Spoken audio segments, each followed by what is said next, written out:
Allow the children to handle the budget every year. It's okay. Off your mind. It's okay. She Off your mind. like me. Chai! Now wow, people wey suppose talk truth to power don off mic.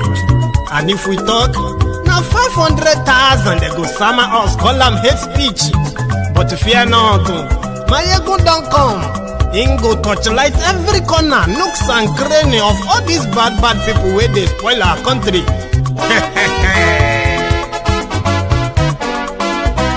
So my people make we loud, oh yo yo. My ego don't come, oh yo yo. My people make we shout, oh yo yo. My ego don't come, oh yo yo. My ego don't come, man of the masses, oh yo yo. My ego don't come, oh yo yo. My ego diary politico, oh yo yo. My ego don't come, oh yo yo. This one not the off in mind, oh yo yo. My ego don't come, oh yo yo. Can in the touchlight every corner, oh yo yo. My ego don't come, oh yo yo. Okay, some people be they holla say they want the power. Chai, them be promise us say we go get light and power. Them hustle sote they can't get the power. But now they know they do anything with the power. Every day, dollar just they get the higher power over naira. See them talk say make we off mind, but thank God say my ego don't come. So my people make you loud, oh yo yo. My ego don't come, oh yo yo. My people make we shout, oh yo yo. My ego don't come, oh yo yo. My ego don't come, man of the masses, oh yo yo. My ego don't come, oh yo yo. My ego diary politico, oh yo yo. My ego don't come, oh yo yo. This one not they off in mind, oh yo yo. My ego don't come, oh yo yo. Person where they do evil, no one make person talk. Them say that my egun, that man too they talk. He too they talk. Say my egun diary, he they hot like pepper. But every day then they take money in bulk. Woman picking, they the street they hawk. Still them talk say make we no talk. But thank God say my egun don't come. So my people make you loud, oh yo yo. My egun don't come, oh yo yo. My people make you shout, oh yo yo. My egun don't come, oh yo yo. My ego don't come, man of the masses, oh yo yo. My ego don't come, oh yo yo. My ego diary politico, oh yo yo. My ego don't come, oh yo yo.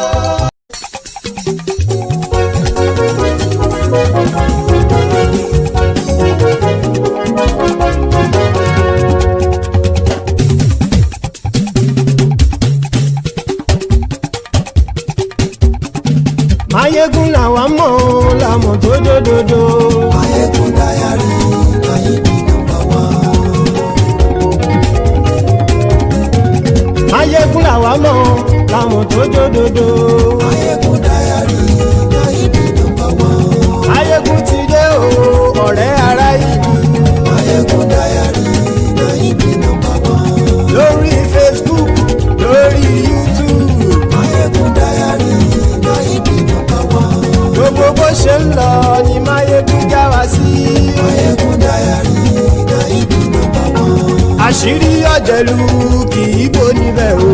Mayegun diary Nayibi #1. Bó bá ṣe eré àní Mayegun máa wí. Mayegun diary Nayibi #1. Ó sì tún ṣe eré wàá gbọ́ níbẹ̀ o. Mayegun diary Nayibi #1. Mayegun diary politico. Mayegun diary Nayibi #1. Godfatherism kò sí lọ́rọ̀ Mayegun. Mayegun diary Nayibi #1. Ẹ farabalẹ̀ sẹ́ o kẹgọ́rọ̀ lẹ́nu o. Mayegun diary Nayibi #1. Àní Mayegun làwa mọ̀ tó dòdòdò. Mayegun diary Nayibi #1.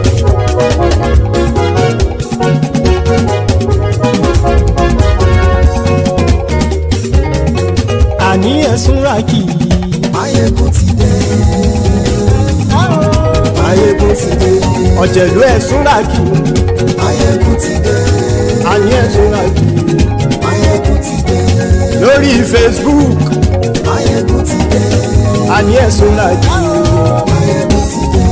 lórí YouTube àní ẹ̀sùn lájú bọ́ bàbá gbé wúrẹ́ àní ẹ̀sùn lájú ijó ìgbádìyẹ àní ẹ̀sùn lájú pẹ̀sìdó bá rúfin o àní ẹ̀sùn lájú.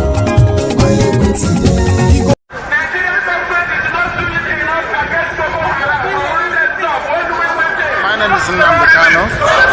reason why we're here today is to protest the killing of innocent women and children and men, for that matter, all over Nigeria, especially in the northern part of Nigeria. We are not happy.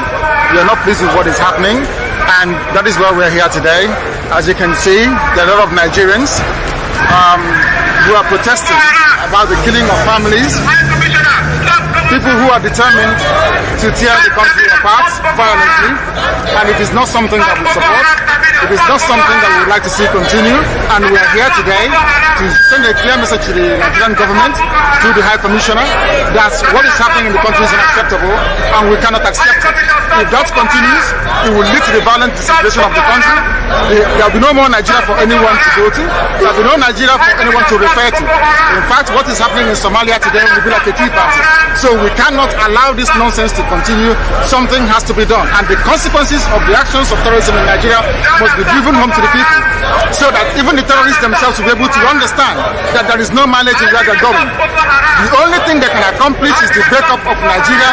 If they think that they can cower people, if they think they can force people to be coerced into a religion which is not theirs, then they are clearly mistaken.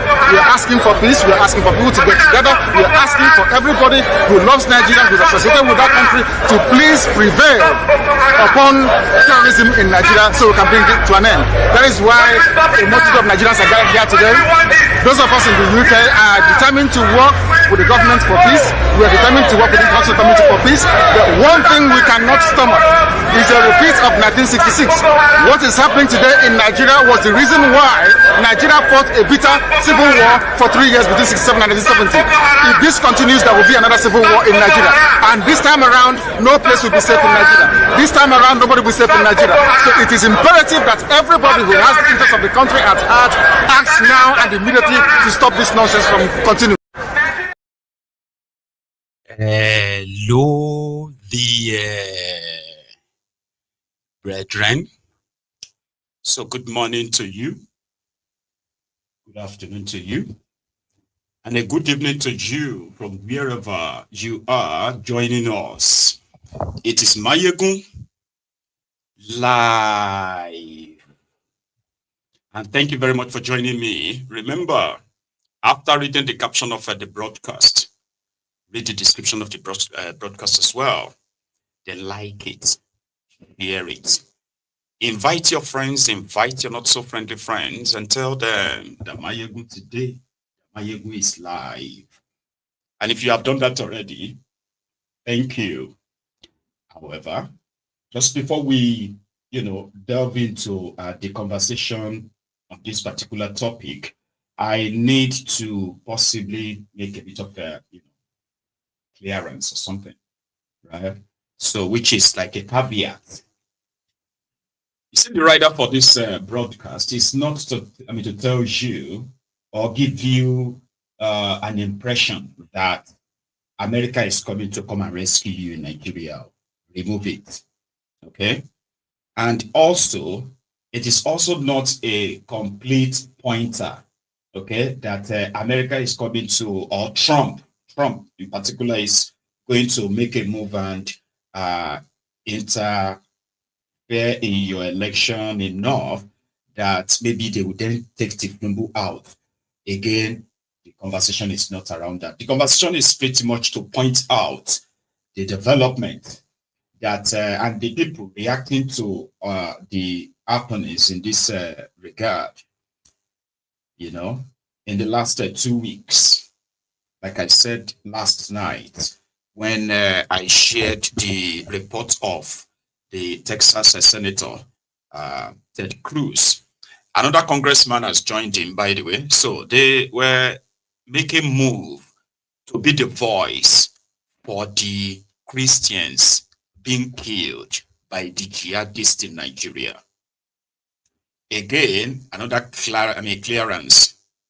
Their position is not that Muslims are killing Christians in Nigeria or Christians are killing Muslims anywhere else. You know what I mean? No. The jihadists, they are called Islamist jihadists, Islamist terrorists, which is true.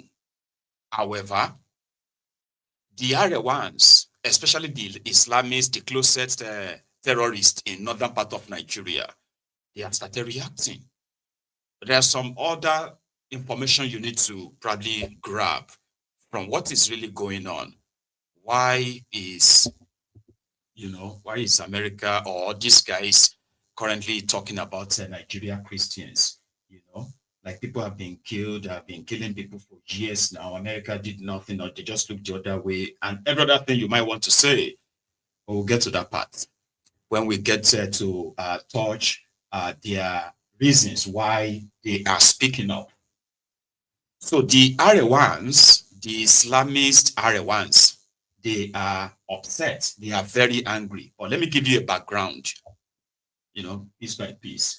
And I'm a storyteller, by the way. So yeah, I may be going from here to there, but you are always going to get the message at the end of the day. There's something called the context. If you are a Nigerian who has been following the happenings in Nigeria, especially in the last 12, 13 years, and how things went from bad to worse to horrible to disaster to tragedy that it is today.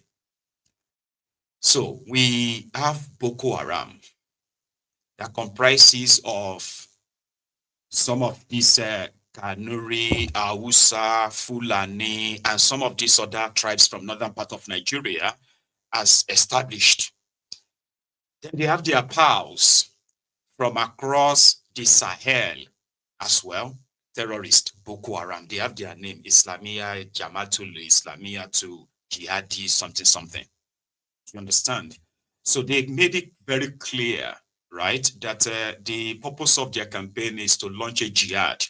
So the purpose of their jihad is to kill the infidels, all right?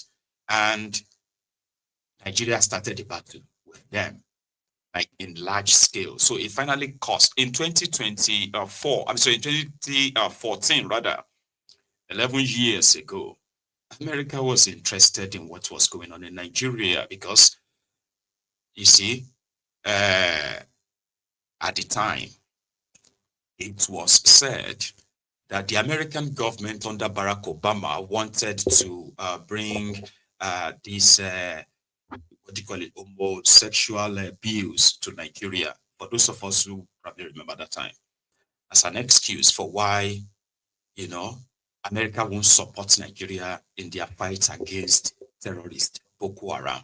In fact, it was even used against the Berejulantan that is now history. However, at the world stage, you have Palestine, you have the Israelis. Now, you know their story, right? And their conflict and all of that from time immemorial. They have their supporters in Nigeria. While Boko Haram was wreaking havoc in Nigeria, ransacking Christian communities, because there are communities that you will get to know that these ones are like Christian communities, these ones are like Muslim communities or Muslim places where Sharia are fully implemented. So when Boko Haram was capturing these communities back then, right, they were forcing people, converting them to Islam, if you remember. And those who refused, they were slaughtered and killed. There was no Arewa Muslim then that felt moved or anything at all. Not at all, right? In fact, rather than possibly launch a general campaign against these terrorists who came to come and destroy Islam with their campaign, right? No, they kept quiet. But if anything happened, in Palestine or in Gaza, you will see these Islamist northerners, Arewas, they will stage massive protests that sometimes they actually go out and lynch people and kill people, Christians. So all these are like the everyday style of, everyday living of Nigerians in that contraption. In fact, to an average Islamist Arewan from that northern part of Nigeria, it pains them more to the marrow when they watch the screen and see women and children crying after Israelis are, attack on their houses or their communities or whatever. When you see the videos, right, it pains them more in Sokoto than the people who are being slaughtered in Benue. They will pretend that's not happening. They will wait for the time when you are likely going to begin to campaign against it, talk about it, and then they will feel upset about the language you are using. Why are you using that kind of language? So we can't pretend about that. The last 2 years, especially, right? We have seen more homegrown supporters of the Hamas and then the Palestine. In fact, you see something about the Israel, Gaza, Hamas and Palestine. As many people, like normal people, you will look at it and be like, oh, what Israel is doing in Gaza, or is wrong, or is right. However, you are reacting to it based on what you say. Oh, human right, this is too extreme, this is too much, all that kind of a thing, right? If you see an Islamist, a closet terrorist from northern part of Nigeria, his own empathy or sympathy for what is going on in Gaza and all of that is religious. You understand? It has nothing to do with human rights and all of that. They may be quoting, some of you love to kind of like express your personal opinion in such a beautiful way that you can even convince any cynic to agree with you, right? But the connection they have with them, right, is religious. So it is the same mindset like that of the Boko Haram. It is the same mindset like that, you see the Hamas that caused all this yawa that is currently like what it is, right? The Hamas, they are heroes to some of these Arewa terrorists. Do you understand? True story. They are heroes to them. Because when the Hamas claim that they have killed infidels, the Israelis or anyone, right? It's actually a cause of celebration for these terrorists in northern part of Nigeria. So the context here is this. The Christians in Nigeria who are being killed by the terrorists, Boko Haram, right? So the Islamists in Nigeria, especially the Arewa terrorists, right? They are inconsequential. They are inconsequential. So if America suddenly start talking about the killings in Nigeria after Shitty Man went to United Nations, right? And for all his speech at the United Nations, he never mentioned once the killings in Nigeria. Not once, not the one from his own states that has suffered so greatly from the hands of these Boko Haram terrorists. He didn't, but he passionately appealed on behalf of Palestine, Gaza, and all that. From this background, you can then understand why their reaction is coming this way. It's got nothing to do with what do you call it, human rights or what have you. It is purely religious. And here is the point. Immediately, right, that a podcaster in America, right, mentioned the killings in Nigeria. And of course, the video went viral. That people reacted, The first thing that hit these terrorists from northern part of Nigeria, these closet terrorists, was to start to come out straight up and say, America want to cause problem in Nigeria. America is saying that, Muslims are killing Christians in Nigeria. No, that's not what they said. That is not what they are saying. Islamic terrorists, Boko Haram, Fulani terrorists, that the Nigerian government is enabling. The Nigerian government, Borno governor and others are spending billions rehabilitating. It is called enabling. You are enabling the terrorists in this sense. And none of you until last week actually took it upon yourselves, right, to genuinely go after the sponsor and those who actually are speaking in defense of these terrorists, your clerics. Rather, they staged what was politically also sponsored at the time, the Northeast breeding. I don't know if some of you will remember, the North was, breeding. And the Islamists killed that. They killed it. So here we are. America is talking, or the world is now again, not just talking about the killings in Nigeria.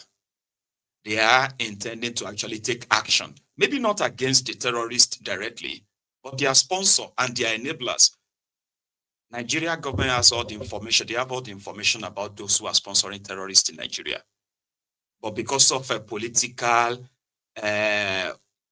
exigencies, right? They will rather gloss over it and hope that people won't really care that much while Nigerians are being slaughtered every day. Every day. Nigeria is not at war, but they are slaughtering Nigerians like they have no government, they have no security, they have no nothing. Terrorists are coming into the open to do peace talk, which includes community paying them taxes in Nigeria. So Tinubu and his gang now then started to preach peace. Americans, they are spending they are spending money on propaganda. But do you understand, Dini? Was it not just a few months ago they were telling all of us that whether we liked it or not, there will be Sharia in Yoruba land? And everybody was wondering, where was that coming from? Like, people have been coexisting. The terrorists that are killing Nigerians today, from wherever they come from, they went to go and meet people in their own ancestral land. They are kidnapping travelers, kidnapping school children. They are ransacking villages, burning them down. You don't call that America is trying to incite you to cause problem. Are you mad? There's already problem. Terrorists are going to meet people in their own communities, slaughtering them. And you are not miffed. You said they want to cause religious crisis. No. What has happened in Nigeria is actually the awaiting implosion. That's what is still going to happen in that place. When that happens, you don't point to America or point to anybody. Nigeria is a disaster waiting to happen. That's not how to run a country. That's not normal. It's not normal. So, Arewans are angry. Why is America now projecting that they are killing Christians? No. Majority of you are closet terrorists using what they call takia. They have a lot of it. And people are becoming smarter day by day. And this whole thing won't actually really last that long anymore. Whatever it is. They were pushing blasphemy in a country that is supposed to be, what they call that thing again? A multi-religious society. They are entrenching the violent ideology from their Sharia. They are pushing blasphemy. But they are convicting people to death because they said something about Muhammad or said something that about their religion. Baba, educated people are saying it is normal, it is their religion. You cannot insult their Allah. Insult your Allah, and then you kill that person in a country, a secular country. Secular. Do you understand what that means? It means that people are free to practice anything and everything they want. If your God no fit fight for himself, your God is a useless God. Do you understand that? So, but they will tell you that, yeah, that's your own. In this part, we are Muslim. We don't want alcohol. We don't want this or that. All these kind of strange things that they have somehow over time systematically entrenched. And they are spreading it. They have, extending it. Because some of you dummies think because you are Muslims with them, right? Oh, you are saved, you are spared. No, you're not. Now, people are seeing all these signs and they are complaining that your ideology of this, your own Islam, that you are importing from this Sahel, and God knows where else you are importing them from. They are so alien to the people you want to force it on. And you are saying, no, we are not forcing it on anybody. We're not forcing it on anybody. Somebody is standing trial for blasphemy in Nigeria. They're going to kill him. If it's found, see, a lawyer, a Nigerian lawyer, who is standing on behalf of Sharia murderers, terrorists, was in court and he told journalists that even if the court frees him, he will still be killed. In front of camera. Do you think the rest of the world is not saying that? Somebody who is a special advisor to minister in Nigeria, he is in support of killing people for blasphemy. These are the characters in the corridors of power, making decisions or influencing decisions that affects millions of lives. And then they will turn around and say, oh, they want to use propaganda to divide Nigeria. All of us must wake up, as if to say you are being honest. You are happy for them to kill me if I say something about your Muhammad. You're actually really mad. You think that's actually a real country where you are happy, as educated as you are, and trying to convince me that blasphemy is because we have to... You mad, Dini? So these mad ideologies have been somehow injected into your system in Nigeria. Some of you, out of fear, you have heard it back. So last, it's going to be an implosion. Again, look at this one. They want to accuse somebody for blasphemy. Rukaya, he's in support. But when you look at the text on the right, you see her started saying, oh, they are saying they are killing Christians. They are saying they want to use propaganda. Everybody is saying the same thing. This mofo served as Boko Haram's PA.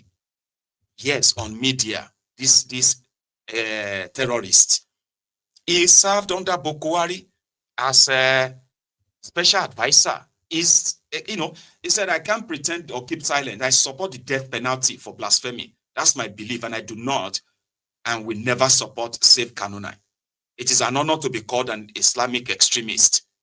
Only for the Olori Buruku to turn around and say, oh, they are paying people to blackmail northerners, to blackmail Muslims. You, who is a Muslim, automatically will think, oh yeah, I mean, if you don't like America anyway, right? You just be like, America is trying to... Don't listen to them, Papa. They are killing people in Nigeria. If they are killing Muslims as well, this energy that most of them have for Gaza and Palestine, if they share just half of that with their compatriots inside Nigeria, do you think there won't be much difference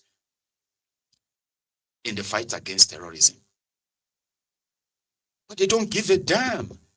What they are pushing now is to try to convince others and say, hey, you know what? We are living in peace. Everybody is living at peace. Which peace? Which kind of graveyard peace do they live? Terrorists are invading. Terrorists are invading military barracks, military posts, naval posts. They are cutting away weapons. They are terrorizing people in a never seen before. So if you agree that they have killed more Muslims, terrorists have killed more Muslims in Nigeria than Christians, why did you wait for American senator or American podcaster to talk about the killings of Christians? What does actually take you the expose on the killings of? So this is why we said Trump is obviously going to get involved soon. And for those of you who knows how Trump operates, right?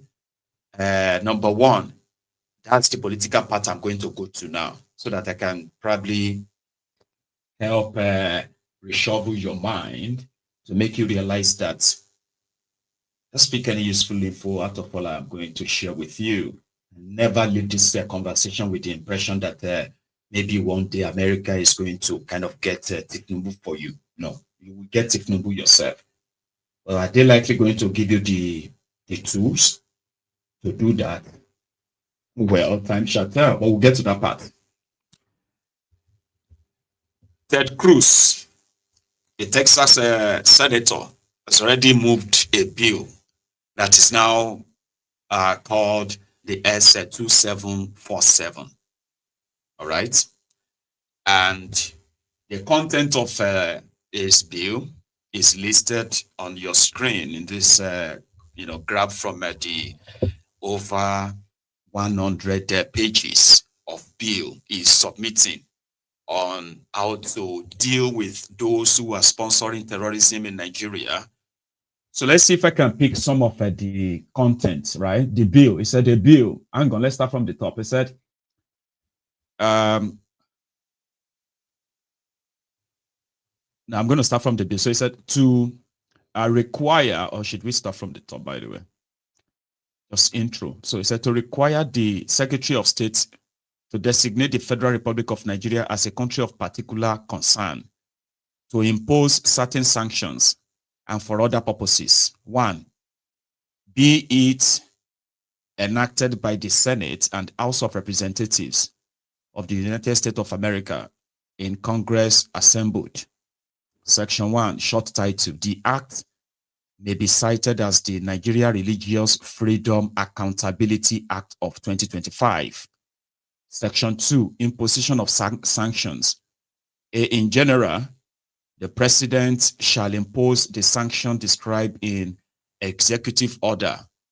It goes soon get messy. For those who know Trump and now the way they're doing things, Abi. So the president shall impose the sanction described in executive order 13818. That's a 50 USC. So 1701 note relating to blocking the property of persons involved in serious human rights abuse or corruption on the persons identified in the report required under subsection B. So B, report required.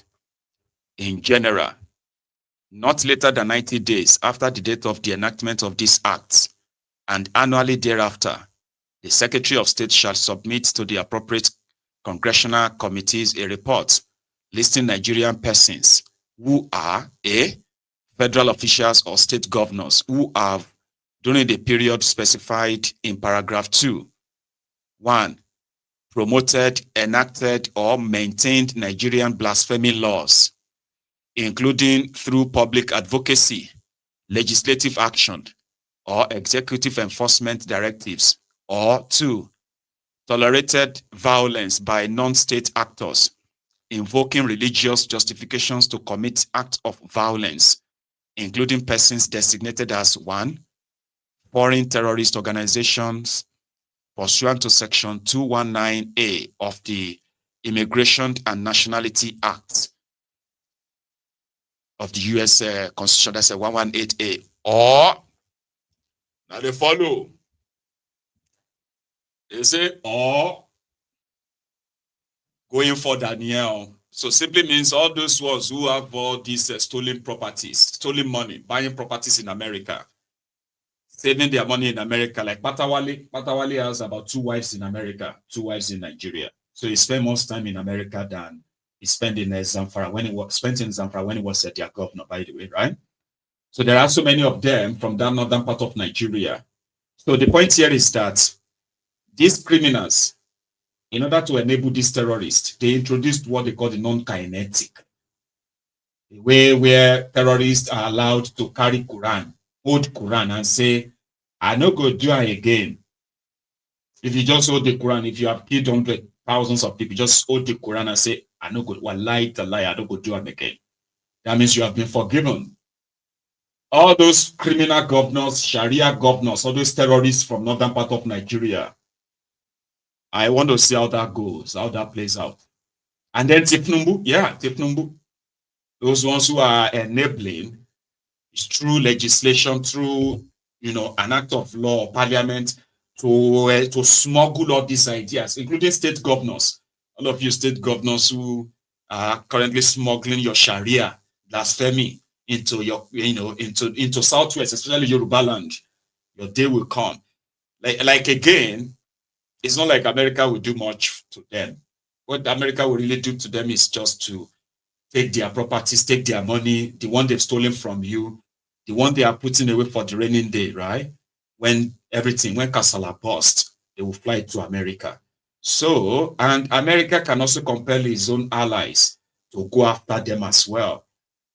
How that will end, we don't know yet. So this is why you have been reading more from the Arewa terrorists on social media, doing everything to delegitimize or to downplay the Christian genocide in Nigeria perpetrated by the Fulani terrorists and the Boko Haram terrorists, enabled by some of these terrorist governors from northern part of Nigeria.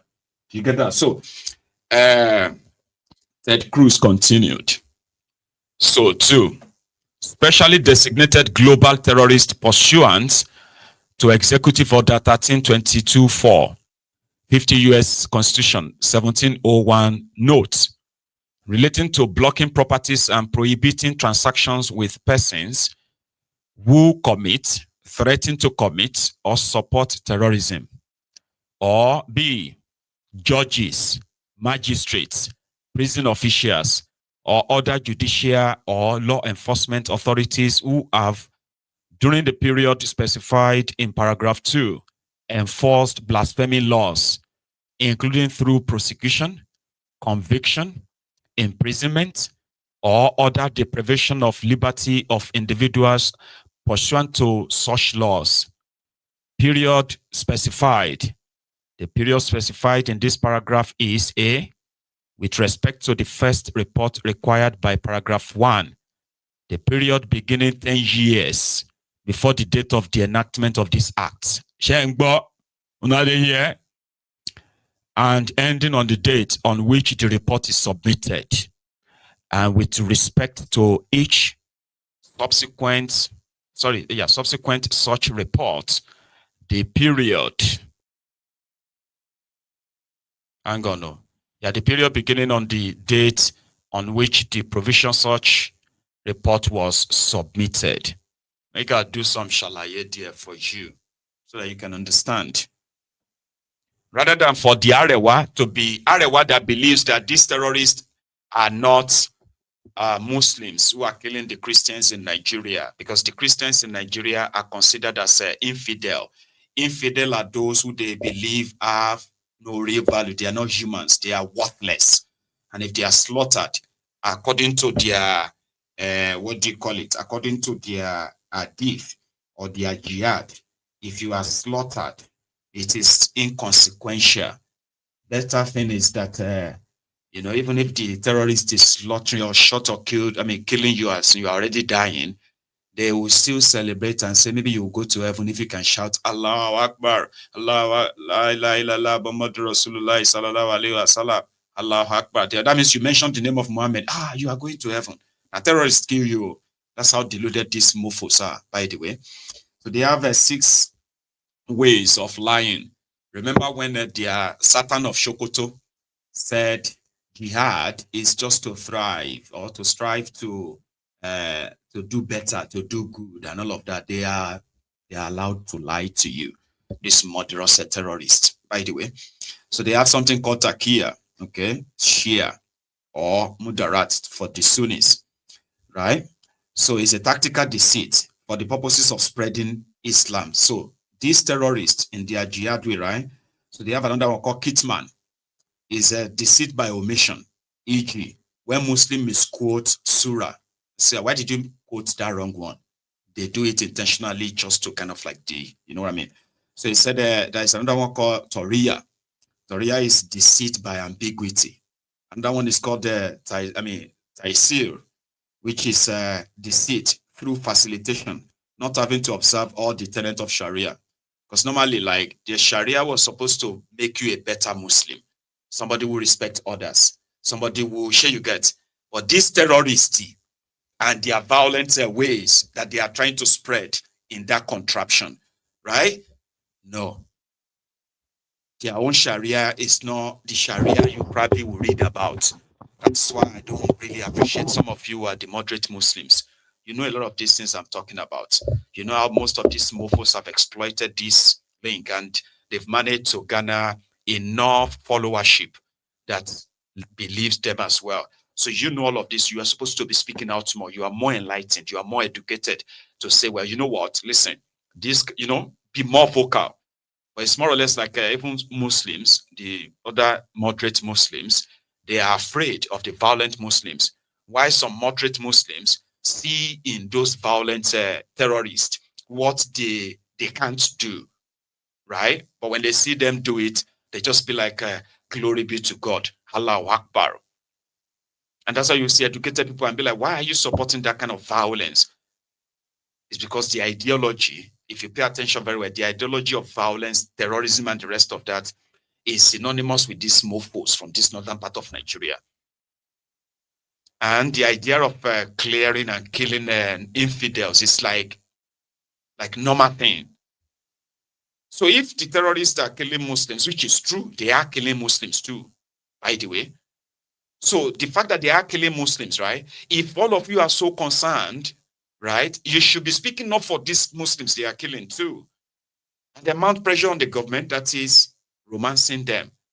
Not try to now say we are all fine. We are living happy in Nigeria. We are, you know what I mean? You are not living happy in Nigeria. There's so many of you that, you know, you are closet terrorists. If your day comes, if you have a chance, you will kill in the name of your religion. And that's what America is saying. Religion and liberty. That should be the fundamental human right. So every one of them who has been involved in the last 10 years, right? When they tell you that everything I want to go do for America, what is in America? I don't have anything to go and do in America. They are lying to you. If their name features in any of these terror sponsor, terrorist enablers, those who are trying to spread blasphemy law in Nigeria, spread Sharia law in Nigeria, those who are helping them to draft bills that will become laws in those status of assembly, you or woman, you know, and go touch you.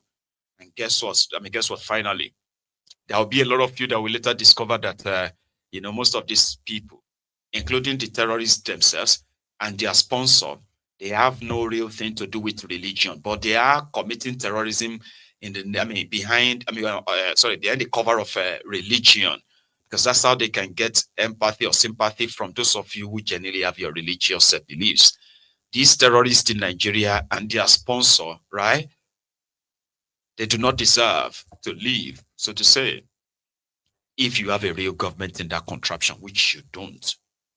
Ted Cruz was on his own platform where he actually mentioned this whole thing. But briefly, the guy I'm talking about. We're also going to talk about legislation I introduced this week to protect Christians in Nigeria. Nigeria has seen a persecution of Christians that has been staggering. Just this week, over 60 people were murdered by jihadists, by radical Islamists in northeastern Nigeria. They executed soldiers. They went house to house. This pattern of targeting Christians, targeting Catholic priests, targeting individual men, women, and children is horrific. And my legislation would put real consequences on the government of Nigeria and those who are facilitating this persecution, put real consequences on them to change that. We're also going to talk. So now, how can Trump's interference influence things? Many ways. Okay, many ways. Because the first part is that simply means for the second time during his presidency, the issue of killing Christians in Nigeria will end up on his table again. And this time around, probably will remember the encounter he had with Bokwari when he asked Bokwari face to face, why are Christians being killed in Nigeria? You've done nothing about it.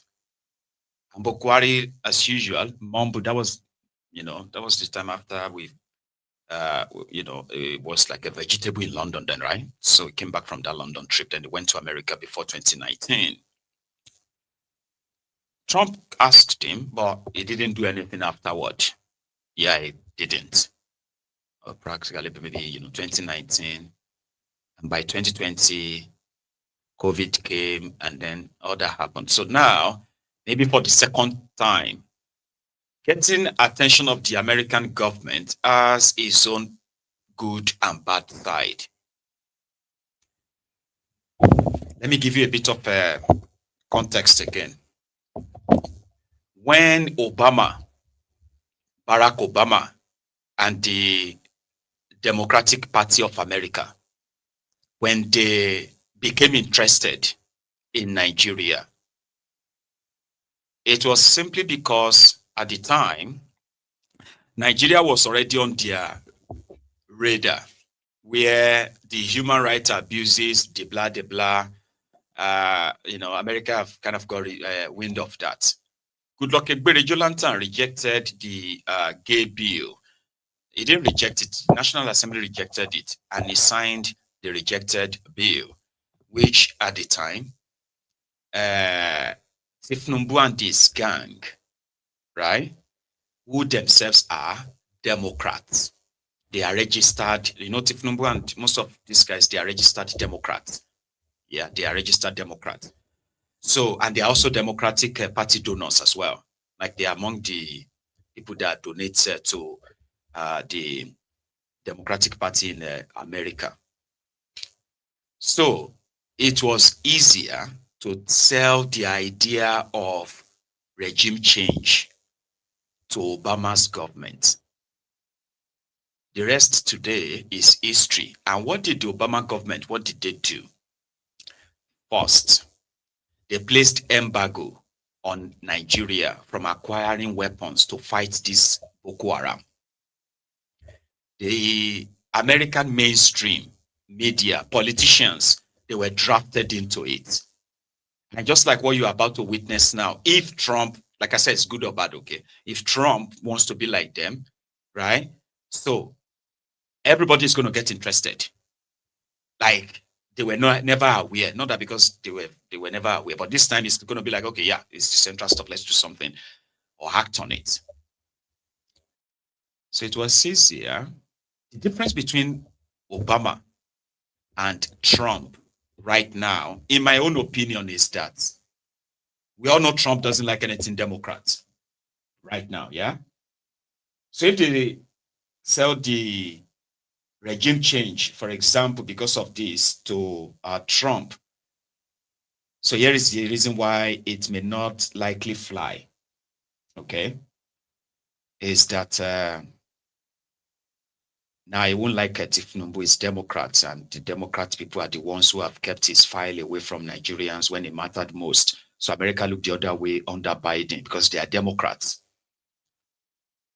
So the alternatives would then be who? Atiku, Obi.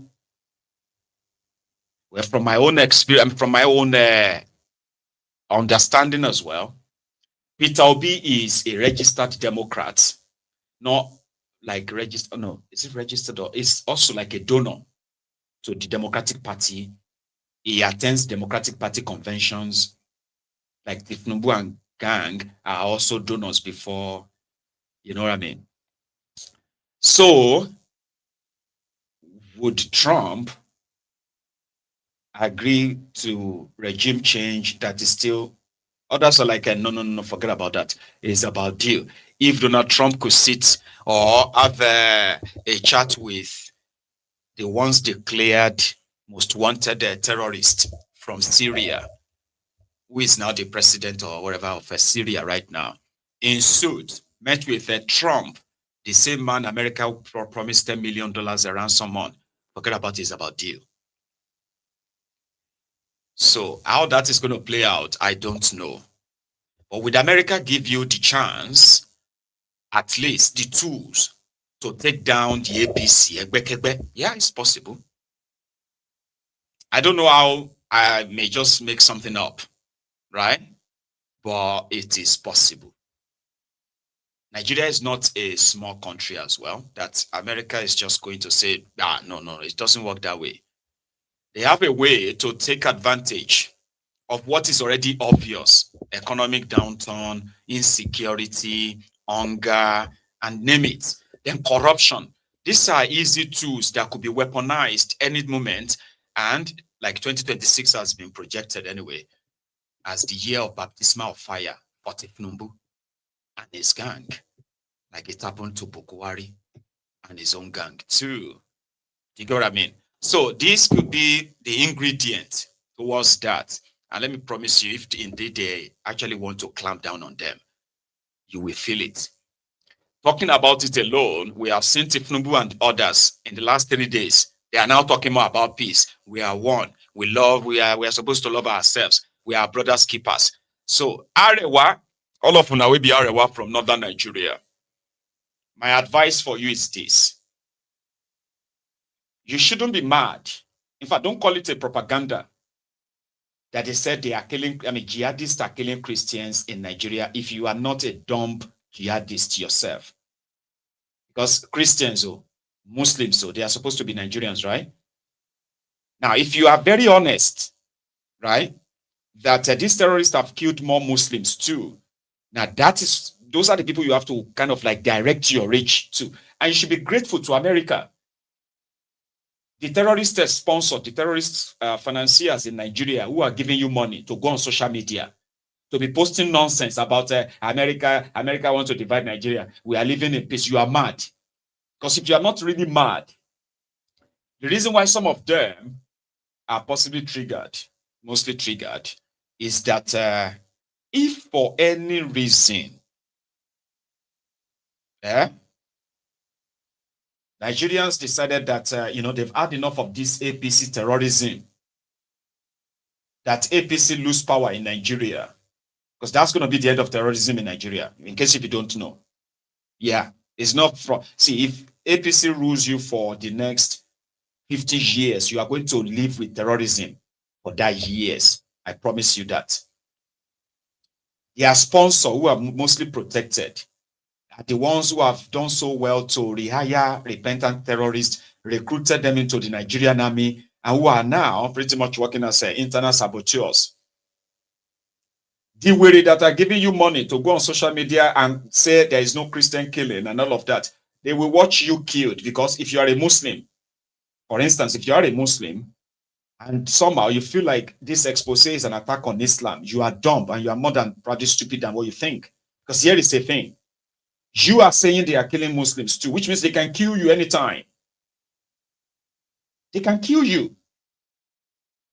So you shouldn't be upset, right, that America is talking about the Christians being killed.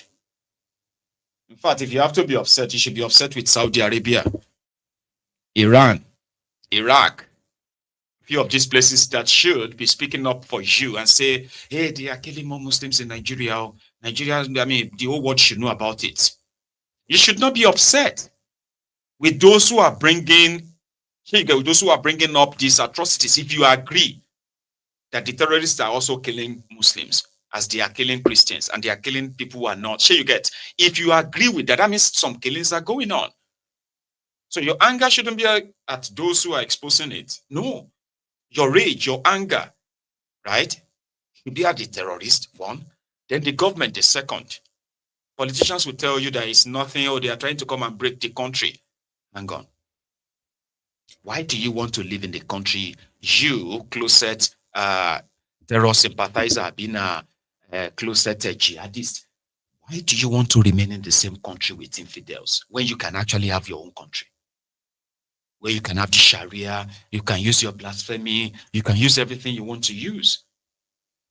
You can't say you want to have one Nigeria, and then you are promoting this ideology of as if to say, you have to be ruled by a different dislike. What the F for you?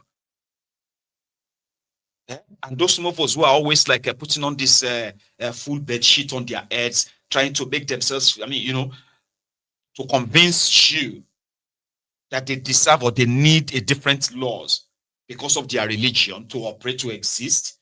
And in that same breath, they are in Nigeria, they are convicting people for saying something about Muhammad.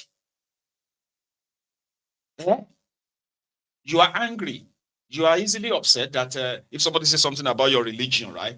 Somebody says something about your religion, they upset you so much that even though you can't kill somebody, but you will justify those who kill people.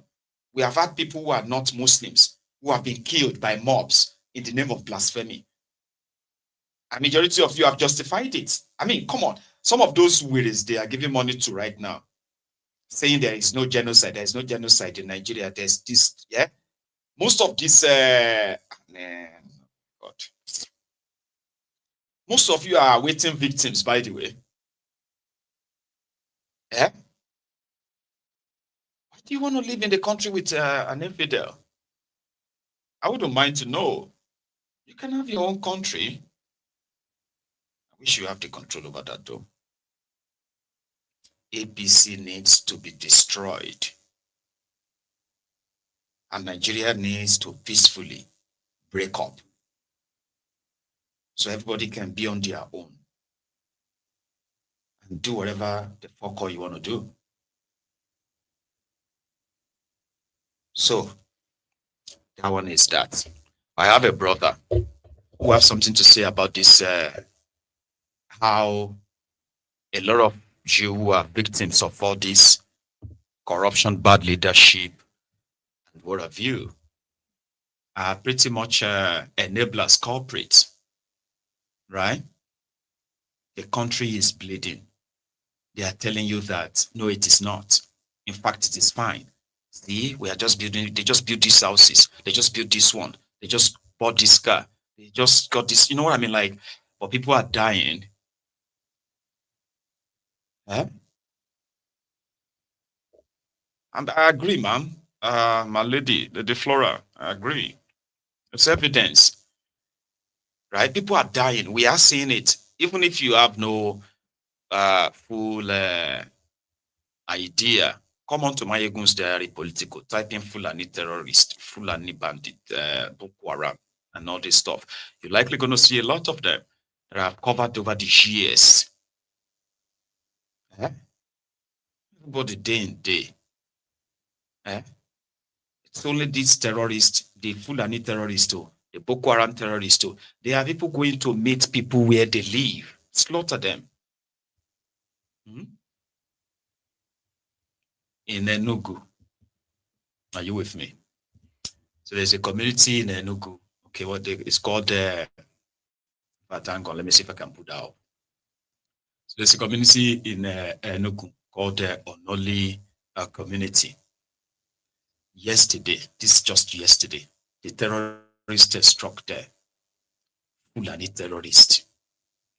They killed one, macheted one, and there are other stories of how they even use the system, right? Let me see. There's a part of that story I want to read out to you. Give me a second. First, they said the community lead. Okay, hang on. The Onoli community is in Agu local government area of Enugu State. Okay, so the terrorists arrived, early last night, like yesterday evening, and where they had an encounter with a farmer, right? A farmer whose name is kind of like not disclosed. Okay. So when they caught up with him and macheted him, others who heard the scream and his cry and others, ran away. Right? However, when you now go into the community, it's not the first time they have suffered in the hands of these terrorists that the government has continued to pretend that it's not happening. Right? But there is more story there. Right? Said this, and somebody else said, a family member, there's a deceased called Samson Koolu. I want to get the full name here, Samson. So a family member said, it is true Fulani Asme killed our brother. He was killed.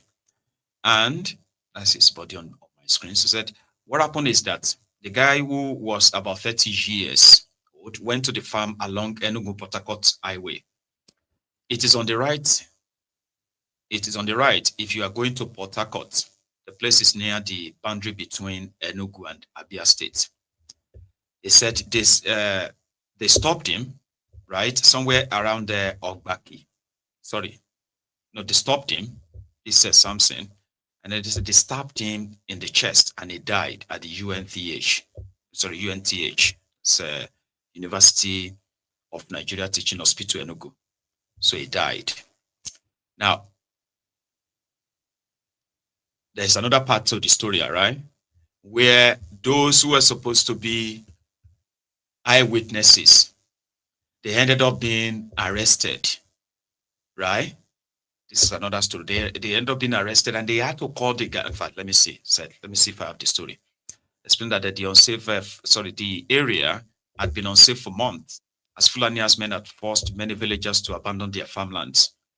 He said residents of nearby Obuovia village in Ugulechi, Agu, autonomous community had been completely displaced. He also narrated how another young man, popularly known as Azuefe, was recently arrested and detained for 3 months after others accused him of disturbing them while farming in the same area. Now, during his detention, he was allegedly tortured and accused of being a member of Eastern Security Network, ESN, and armed wing of the Indigenous People of Biafra, IPOB. Fulani terrorists reported another Igbo man in Enugu. A Nigerian government arrested him, police arrested him, locked him up for 3 months. Afterward, they accused him of being ESN, as well as an IPOB member. And you know what happened? They tagged him a terrorist. While the real terrorists, God knows from where they come from, are there in Enugu, reporting the Igbos in Enugu. Situation, right? In Kogi, it has been reported that somewhere in Yagba West, local government area of Kogi State, the terrorists, yesterday, they killed 27 people. 27 human beings were slaughtered just yesterday again in Yagba West, local government area of Kogi. Now, by the eyewitness, they said the bandits killed 27 people in Yagba West just yesterday, and it was not reported. They invaded the area with heavy weapons. The eyewitness continued, said a woman's husband narrowly escaped with injuries during the raid, which occurred near residence of Senator Karimi, that guy that stopped El Rufai from being minister. Karimi, you remember him? He said the woman and 2 of her children were kidnapped right from their house around 2 a.m. in the early hours of this Friday morning, while her husband escaped with wounds. Now, it happened very close to the house of the current Kogi West Senator Karimi. And what other eyewitness account there? 27 human beings slaughtered. Prior to that, in that same Kogi West, in that same Yagba West, in that same Kogi State, it's been like almost everyday thing. You'll be lucky if if they kidnap you. Killings, as they are trying to penetrate through the Midwest of Nigeria, which is the middle belt of Nigeria, right? They call it North Central. So they are breaking through in Kwara, penetrating through Benue, daggering through the heart of Kogi, going through that Axis Star way. As they are in Benue, they are in Enugu, and on like that, they are in Ebonyi. So you get up to the riverine area, and you are wondering, what the heck are they really doing? Who the hell are these people? Those who are supposed to tame them are telling you to learn how to live in peace with them. How do you live in peace with people who comes to your community with God, with these war weapons? How? That is APC, way, right? So if you hear America talk about it and everybody is raising concern about it, you should be raising your own voice too, not try to kind of like cover the mouth of everyone else. Yeah? This brother said it all. You, your leaders, your pastors, the church, the mosque, and your religion. Listen. I used to think that the church and politics were 2 different monsters. I was wrong. They are 2 heads on the same beast, feeding on your fear and your faith, tearing flesh from your bones while you clap. This one requires you to think and be patient. The politician steals in the daylight, and the pastor sanctifies the theft at night. The politician drains the treasury, and the pastor tells you to pray for your leaders. The politician builds no roads, no schools, no hospitals, yet funds cathedrals and mosques because he knows that religion is the leash around your own neck. It is a perfect arrangement. The politician poisons you with corruption, and the church sedates you with obedience. The politician denies you food, and the pastor tells you to fast. The politician robs your future, but the pastor says respect your elders. You are chained at both ends, one by fear of the state, the other by fear of God. This is not spirituality or politics. This is slavery in its most elegant disguise. Think about it. The food industry poisons you. The pharmaceutical industry makes money from treating you. That is exactly what the church and politics have perfected. One breaks you, the other consoles you. One destroys, the other distracts. One steals, the other sings over your grave. And you don't resist. You bow, you obey, you tithe, you clap while they got you alive. Instead of storming the palaces, you storm the altars. Instead of protesting, you kneel. Instead of demanding justice, you close your eyes and wait for heaven to do what your hands refuse to do.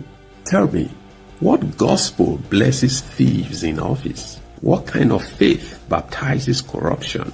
What kind of shepherd trains the sheep to love the wolf? Look around. That mega church, it isn't a house of God. It's a monument of your silence. The pulpit isn't salvation. It's a microphone for the state. The politician buys the pastor's loyalty with contracts and cash. The pastor buys your loyalty with fear of hair. Together, they've mastered the economy of your stupidity. They don't even need chains anymore. They simply need pulpits. And here is the part that should shame you. The system survives because you keep feeding it. You keep voting for thieves and praying for them afterward. You keep funding pulpits while your hospitals rot. You keep begging for revival while your leaders blunder. You're not just a victim, you're the accomplice. So let me say this plain. Politics poisons you. The church sings you to sleep. And you, yes, you supply the blood. I used to think that the tear gas him. They tear gas him. He fell. He fainted. He passed out. He passed out. He passed out. It's one powerful message. Very, very powerful. You can reflect on it if you want. You know what I mean? But I don't think you can really fault anything he said. So you can look out for altitude within. Yeah, he's a great guy. Yeah, look him up. TikTok, I think Facebook. Yeah. He speaks directly to your consciousness enough that you can sit there and just reflect on it and say, because that's what they are doing. RCCG Babajio, Adeboye, just delivered another motivational speech, sort of, from his pulpit. You know, we used to call them, or do we still call them the pulpit bandits? He is expected to lead a prayer, a national prayer for Nigeria, so that the Nigerian criminal politicians can begin to do the right thing for the people. So they need prayer. And he said to his congregants today that no matter what anybody says, Nigeria is still the best country to live in the world. And these are the issues. Nigeria could be the best place to live in the world if the criminals in Nigeria allow the people to have the best place to live in the world. People can't be living in this kind of situation, watch their criminal politicians loot their common patrimony with reckless abandon. And then the church, who knows this very well, gets their own share, get their own cut, and everybody's kind of smiling to the bank. She understands that people deserves better. Sorry about that too. I got my screen froze there, right? But Baba said that, no matter what anyone tells you, Nigeria is still the best. You know, people say that. Have you not heard Nigerians say that to you? Probably have heard that. They will say, this Nigeria, this country for be the best country. If to say, if you remove this Boko Haram, this terrorism, insecurity, if you remove this bad leadership, if you remove corruption, honestly, Nigeria is a very good place to live. A good way that say, okay, wait, what makes a place a good place to live? Have you ever asked yourself? Because some of you probably have said that to yourselves before. I have. So don't think it's something that you probably have to be ashamed of. No, not really. I have said that. But it's actually one hell of a lie that we say to ourselves, Baba, what makes a place livable? When you don't have security, just remove this security. No, you can't just remove it. It's an issue. You fix it, right? That's what will make the place safer. You combat crime, you punish crime, punish criminals. That's what will make the place safe for everyone. Corruption in government, not the level at which you are seeing it in Nigeria, it is not normal. No, it's not. So if you cut corruption to the barest minimum, there will be good leadership, responsible leadership. Do you understand? Then you can then say the place is livable. You don't just say if we remove this from this country, after you have spent maybe 20,000 naira, and you look at your table like, man, I can never spend this 20,000 naira in America on this kind of drink, on this, when you don't drink. Abi?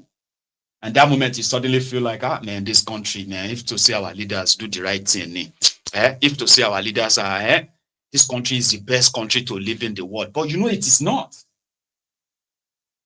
It's not. It's an hellhole. And they made it so. Their actions turned Nigeria to hellhole. You can't sit down because in your little comfort and say, man, this country, man, is such a very lovely place to live. No, you tackle what made it impossible to live in that contraption peacefully. And when all of that is done, you can then begin to enjoy it. And you will see the difference. Then you can begin to feel like, man, this country is really good to live in. So right now, when you have money, you have to get yourself some security, man. Right? But to Adeboye, who has all the security guys guiding him day and night and all that, right? He's telling his congregation. People and tell them, it's going to be well with me, you know.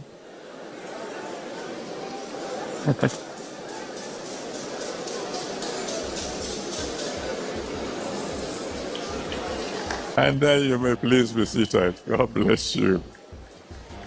Hallelujah.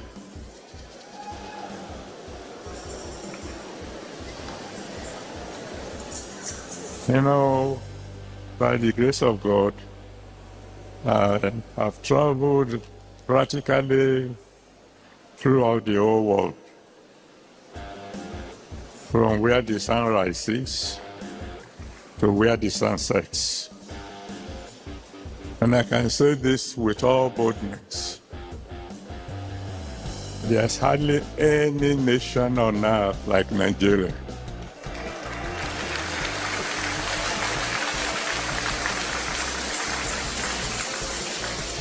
Oh yes, we have our problems, but you know, we hold the world record as the happiest people on earth.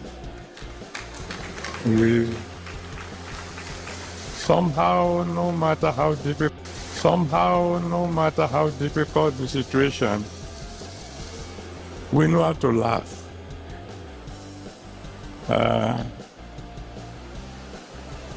One day, myself and some of my children, we were in a shop in Britain, and we were discussing, and of course we were laughing. And one white lady came to me and said, "Your laughter makes me laugh." I smiled and said, "You don't know anything. We laugh at whatever, no matter the situation. The day when you will no longer be able to laugh will never come in your life." So those of you who are listening to me all over the world, Help me thank God for Nigeria. Help me thank God for Nigeria. Praying.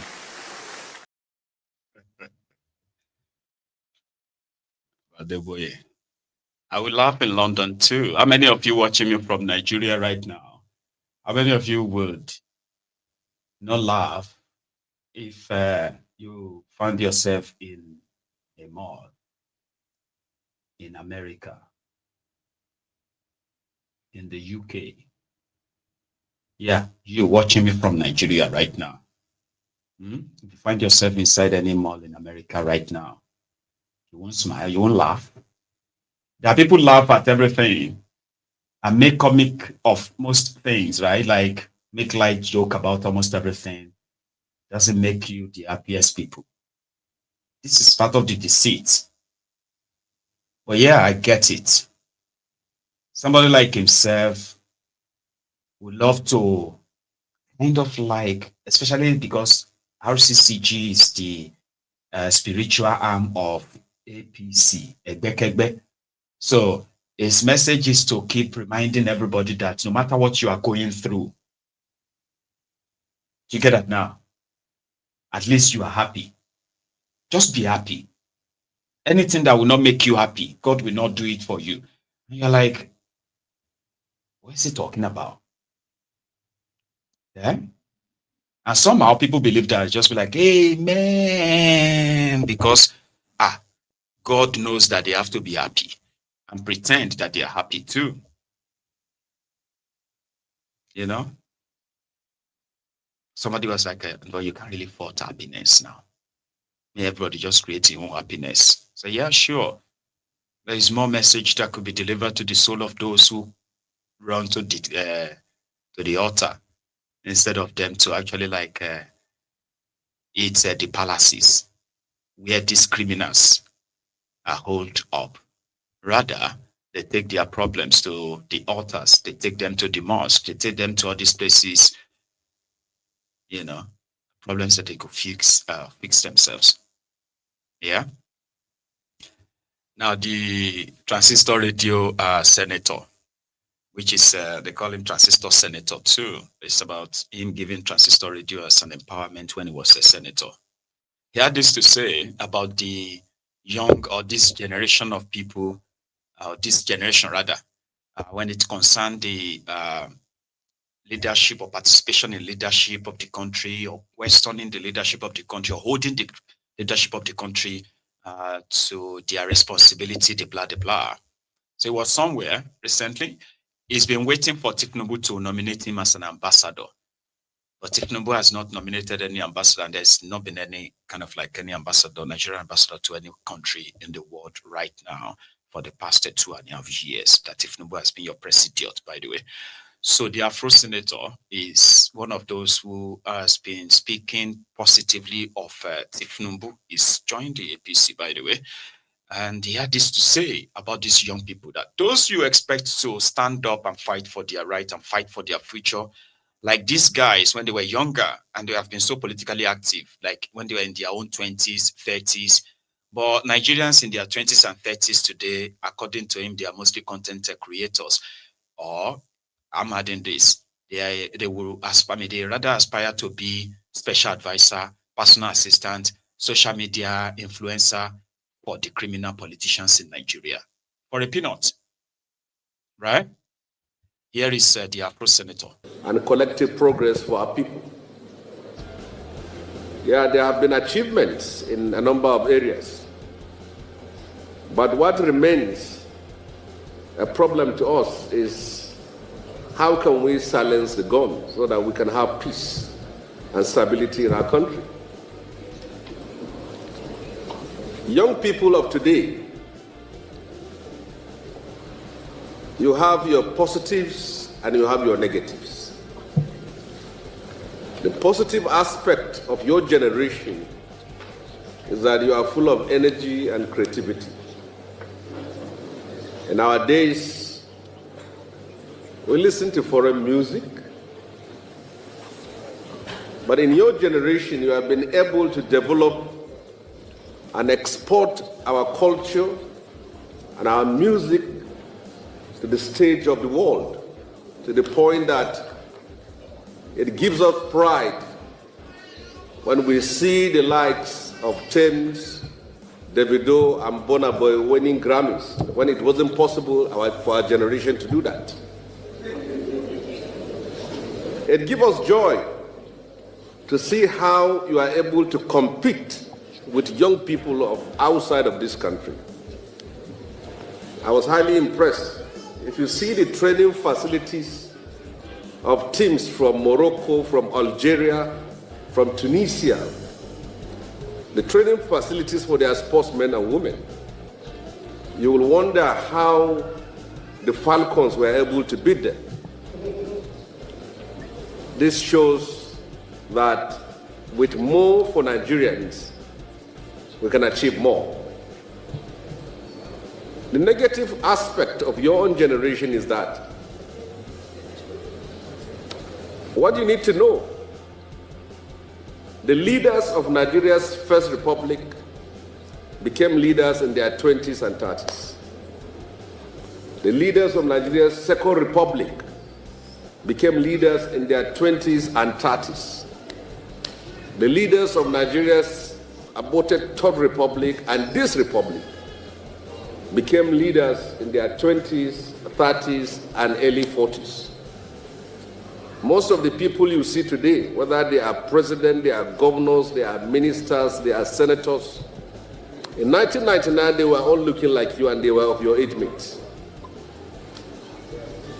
But they had vision and they were determined to take over power, whether for themselves or for what they claim to be. And as such, they entered the ring of politics with all its troubles and storms, and they took over power. Today, many of you who were their age mates in 1999 are content creators and social media influencers. That cannot change a nation. That cannot shape the nation in line and in your own dream. It's not possible. You have to be involved. In the 90s, I've been a senator, and I will still return back to the Senate. Yes.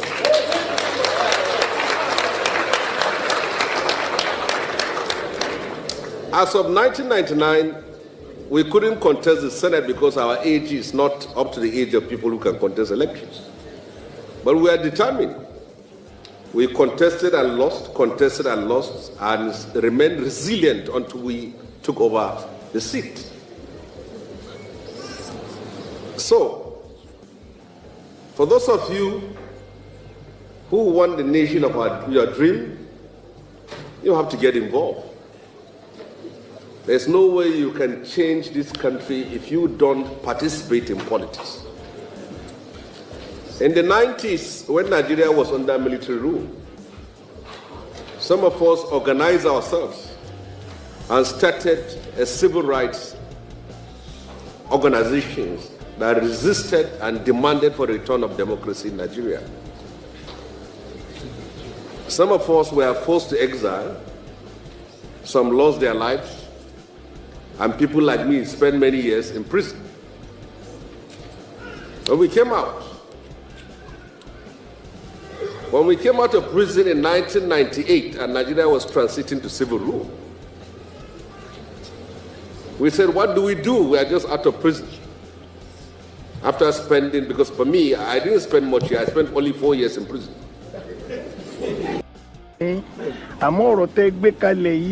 Ó dàbí ọ̀rọ̀ ẹni tí ọpọlọ rẹ̀ yòrò tàbí ẹni tí Ọlọ́run fi síbi aláṣà àwọn ọpọlọ rẹ̀ bí ọpọlọ ikú ó jọ má bẹ́ẹ̀ tọpọlọ rẹ̀ ò tó nǹkan rárá tàbí ètò wà ń bẹ kó má tiẹ̀ wúlò má rárá.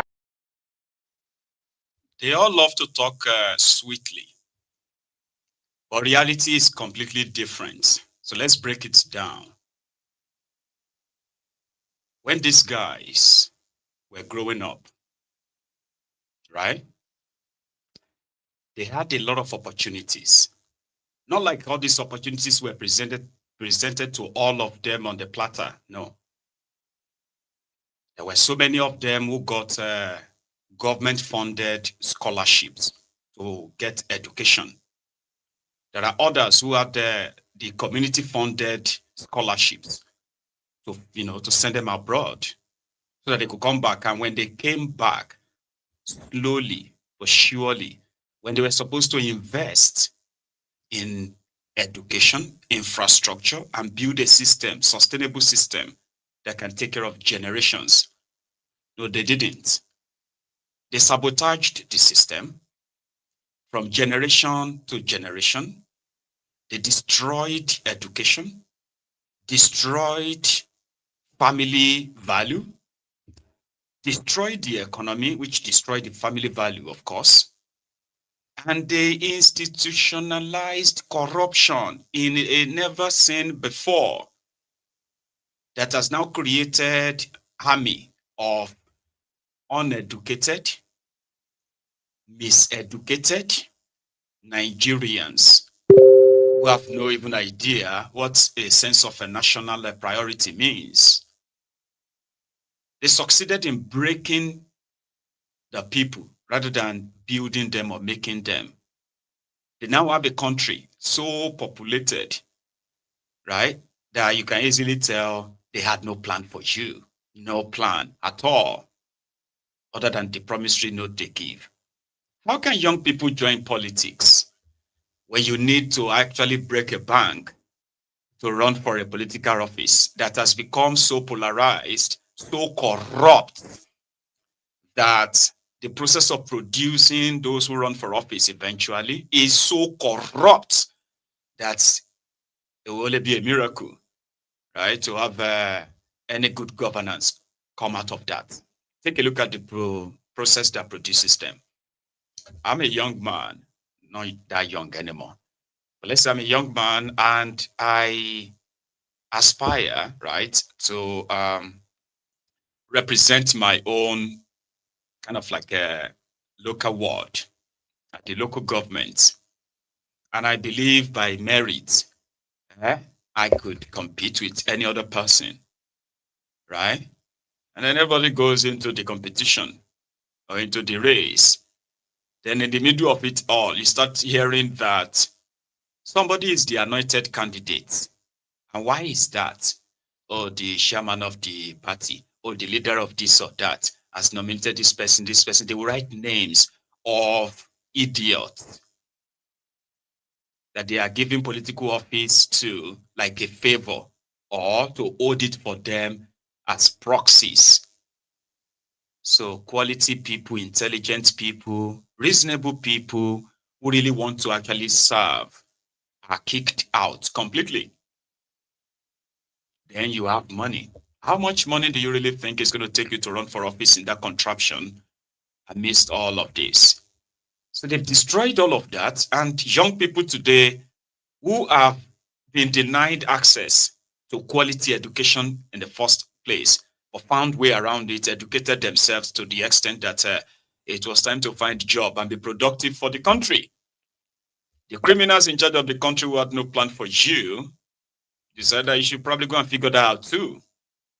Because that you are a graduate, doesn't really make you special. You should go and learn how to create jobs. Same thing, they never really trained you when you are in their school. They won't train you how to go and make money, do business, get this skill, get that skill. They will be teaching you how to read and cram because it is about grading. It is about, grading, number, credit, distinction, and all of that stuff. You buy my handout, you get 20 marks. If you fail to buy my handout, you lose 20 marks. That's what they do in your school. Then you finish school with the expectation that the discipline you've spent years acquiring. It's time for you to now go and look, go out there and put it to use. Then you realize that somebody who studied accounting, or what do you call that, financial accounting, is now doing POS. Somebody who studied mechanical engineering is now riding Keke Marua. And they are calling him engineer. Engineer! Engineer, gbé wọn rìn. Engineer, oh yeah, move, engineer. Graduate is riding Keke Marwa. Is the secretary of the Keke Marwa Riders Association. That's the society they have created. That's the country they have created. And that is the one they also want you to probably do everything to participate. So what did the youth, what have they done? They've been seconded, right? So they would rather become PA, SA, social media influencer for this party, for that party, for a prize. So don't let anybody do motivational speeches for you, okay? In reality, you stand no chance. Or you go and look for a godfather. A godfather who will then use you as his own proxy. Then you now realize that all those your fantasies, all those ideas that you have about how to build a place, how to run a country, how to run a government, they will remain your fantasy. So that's how we said the system should go. If the system goes, you can turn it off and restart it again. It is possible, it is doable. It's just that when people are ready for real, they will. For now, they are not. People who would rather go and hack out their living. I was a little boy when I have seen things like this that I'm about to show you. People feeding from the trash. People making living from the trash.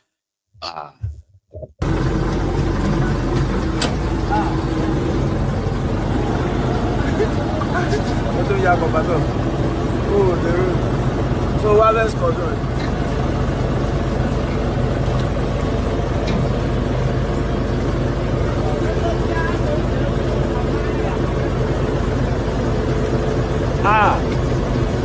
Ewu bubu yẹn ó ti wọnú ètò.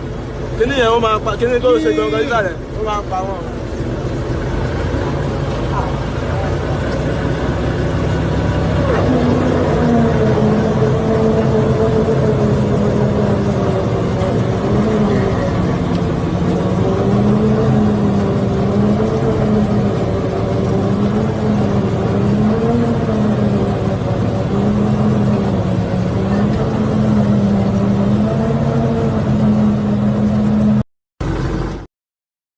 That should bring back some memories, right? What do you think it will take to turn that place to a waste processing plant? All those guys who are picking rubbish, looking for anything they could pick, plastic, metal, or anything at all that they could pick that could be turned to money, right? They can still be working at the waste management plants. Get good pay, decent job. No, I was a little boy that I've seen that. But today, people are, imagine as a little boy. Imagine those who were of my age mates. When I was that little boy, 10-year-old boy. And they were 10 too. They had dreams. They had no idea what Nigeria was all about. Probably would have been having the hints, right? But they had no idea what Nigeria had in stock for them. Imagine somebody who is now in his 40s, is speaking trash, is speaking stuff from trash that is going to go and sell later for God knows, probably less than 1,000 naira. Because he has to take that thing somewhere. They will weigh it for him. When they weigh it, they pay him per kilo. So at the end of it, maybe 5,000 naira. That is why a grown-up man will end up in the trash site, right? And then at the other side of that dump site or the ghetto, you're going to see somebody who just built a very fancy, beautiful mansion next there. So next to the poverty that is so obvious. Like if you take pictures, you can just be imagining how life no balance. So, life no balance. So, do you understand? Opulence that exists in the midst of abject poverty. Context of that contraption. It is not normal. I'll keep saying it to you. As much as you I don't care how you see me or what you think of me. Even if you're a Ronuku, I'll keep showing you that this is not normal. And the system that allowed it, that will make generations after generation and after generation, there will be generation after generation that will end up on that website all over the place, picking trash. In a country that is supposed to be the largest oil producer in Africa. That should mean something, shouldn't it? Largest oil producer in Africa. I want to believe that should mean or count for something. But it's in Nigeria, it doesn't. Sadly, it doesn't. You know? They are also one of the largest gas producer. I heard that they've started the gas scarcity now, as people are queuing to buy gas, queuing with their cylinders to buy cooking gas.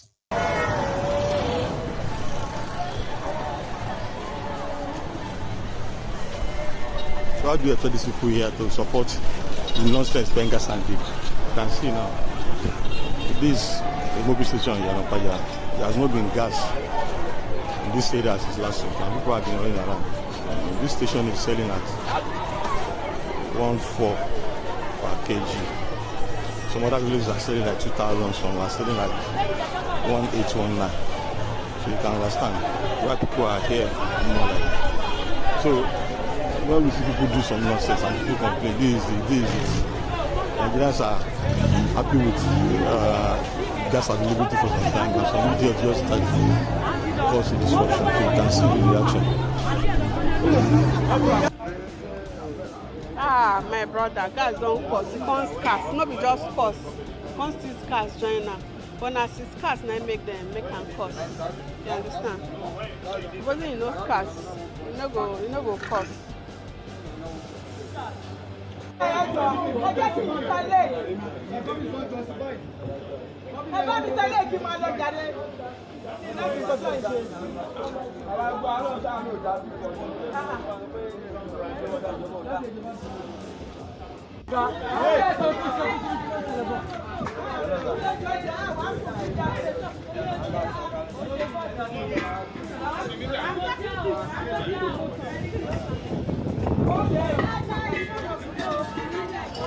Transmission line is a super highway.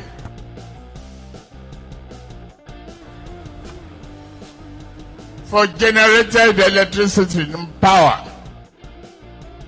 They could not even make a down payment for a roasted corn.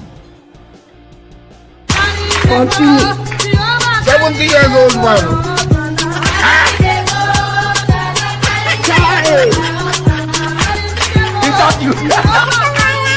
Jesus is Lord.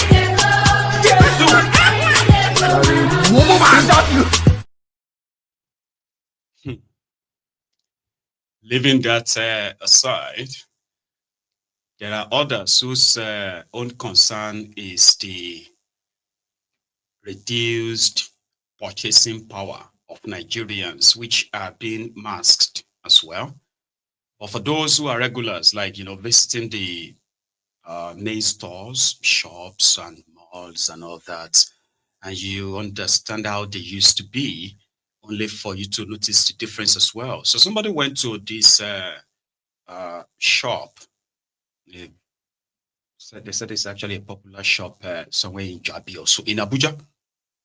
And he couldn't contain his own shock that he had to video it, like, what the heck is going on? Did they probably seize their goods in the border? Why they have all these empty shelves and all that? What's going on?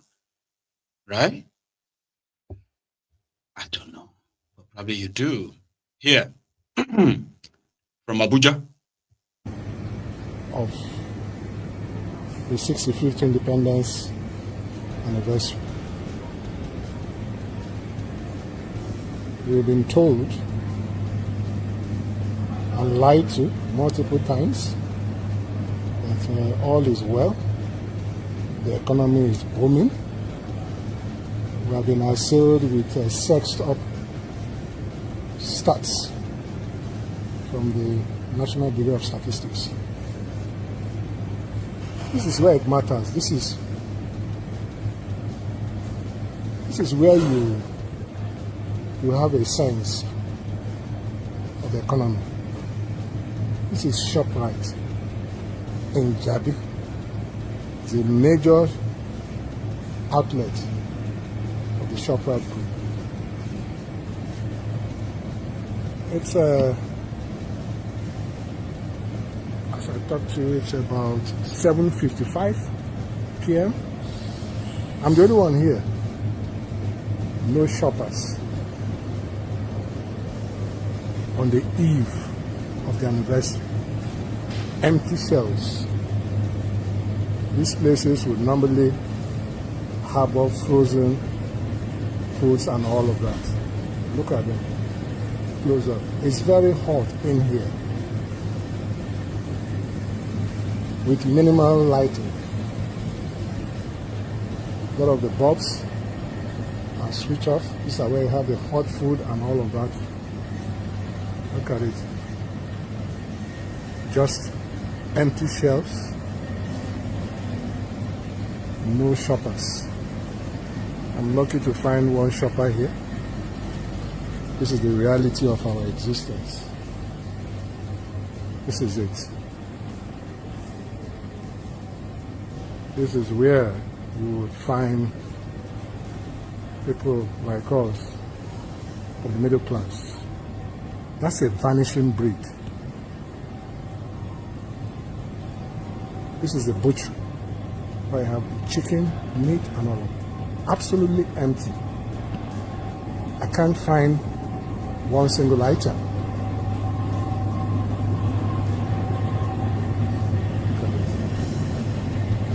It's empty shelves, no shoppers. Look at it. All the way. This is the last row. Not one shopper. This is the second row. Not one shopper. This is the third row. Not one shopper. Another row.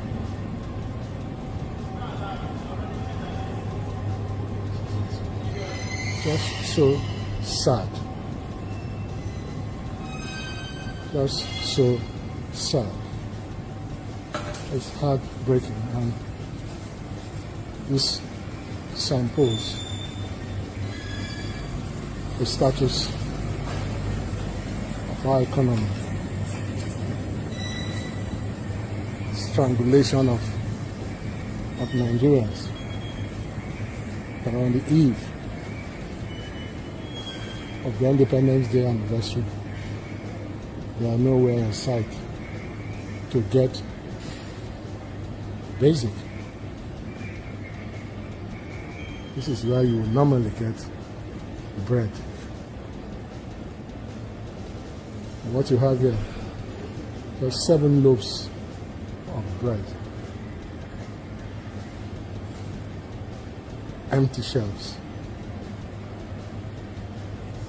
Not very good lighting. ACs are switched off. Like I said, it's very hot in here.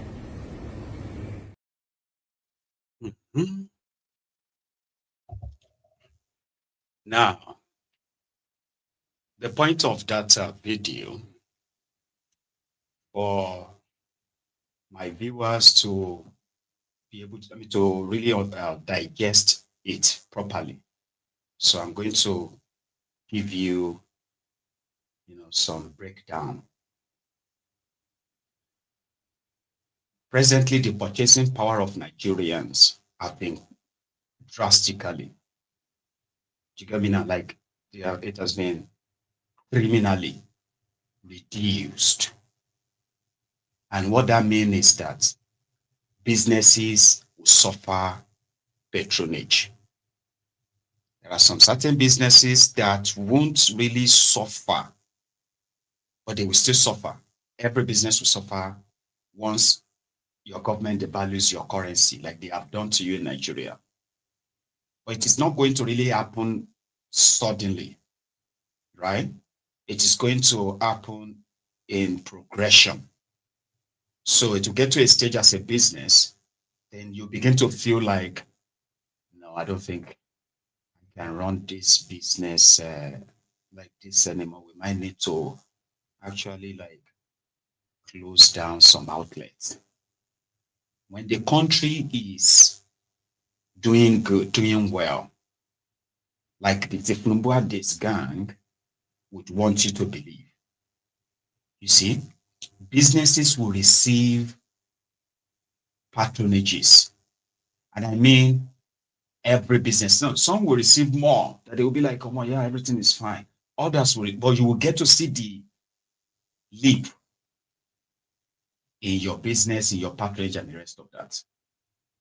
So it is obvious today that many, many millions of Nigerians have cut down their consumptions, not because they want to, not because these consumptions were not affordable for them before. But when Tinubu and his policies happened, majority of you didn't have to go, you didn't even have to go to any financial class or any financial literacy, wherever, before you realize that you have to cut down here and there. As much as there's almost nothing to cut down from, affordability becomes so like high. Everybody is feeling the brunt. People are looking for ways to augment it, you know, to subsidize their own shortages and the rest of the left, right, and center, right? It's going to be in progression. Now, when the economy is recovering, the first thing you will see is that you get to see more people come out to buy things, you know what I mean, spend money. And then you as a business person, right, if that goes on consistently, it will get to a stage where your business that is struggling will begin to gain balance. And then if it gets better economically, right, you may begin to look for expansion. Let me get another outlet somewhere. Let me open this one here. But when businesses start shutting outlets, like you have been experiencing, it simply means you may have the number, but your number no longer carries the value that comes with such number. And say, you are 200 million people, right? But you only have just 1.5 million people who are paying for Netflix. You know, that kind of little things, right? And you say, but I don't need, yeah, you don't. The reason why you see that you don't need is because it is not your priority. It is only when the economy is good, you are doing you are working, getting your salary can pay for your needs and all of that. That is when you are going to feel like, you know what, I want to go on a cinema date with my friend. Or I'm going to go for a dinner date with my friend, because you know you can afford it from your own earnings, right? And if you can't afford it, but you can still take care of yourself, so you don't kind of spend such, right? So from there you can be like, no, you know what? I'll just pay for Netflix. Country of 220 million people. About 1.5 or 1.2 million are the ones who are able to pay for subscription like that. It's a sign of poverty. Eliminate that. Ask Koolu. The poverty they created has made so many things that are like ordinary, normal, right? To become things that you considered as luxury. I don't need this. I don't, you know what I mean? That's what happened. But it is when maybe you are doing a business now, right? And your business is kind of like going well. People are paying you. They are not owing you and all of that. And then you feel like, you know what? I'm doing well now. I'm going to need a car. That's progress, right? You say, from my business, I'm buying a car. But if the economy takes a downturn and it affects your business, you can no longer run your car. You're like, I'm just going to sell the car. That is not good. And that is what majority of those small businesses suffered. Majority of them died. A lot of them folded up. Most of the vendors that you used to hear from, probably a few years back, a year or 2 years back, some of them have disappeared because they could no longer cope with the cost of production. Do you understand? And a system that is deliberately put that way There is no way you can wriggle your way around it. I call it rigged system. It is rigged against you, obviously. And no matter what they try to make you do there, if you can't buy from there, go to Ebano or go to Toy Max or go to other places. If they are folding up, that's their own problem. Yeah, but one thing you should remember is this. When they fold up, that the business fold up and say, we are leaving, we're not making profit anymore. They also takes away jobs. Do you get that now? They take away jobs. And when they take away jobs, they add to the number of the already traumatized, frustrated Nigerians, which, are many. So it's not helping. And that is why when government is dishonest with the people, and they are giving you this number, but it's different from the reality, right? It's criminal. Do you understand? It is criminal.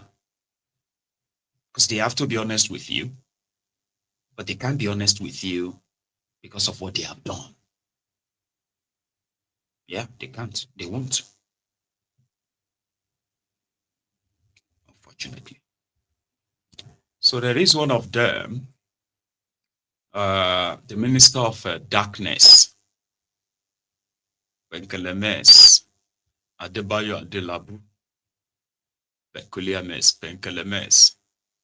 He has now adopted the style of Tinubu to speak to the would-be delegates of his party and, of course, by extension, the people of your state. This is the guy that is yet to add a single megawatt of electricity to the Nigerian national grid as your Minister of Darkness.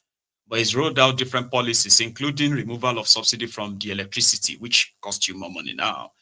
Created what they call Band A, Band B to Band Z, and the entire wahala that comes with that.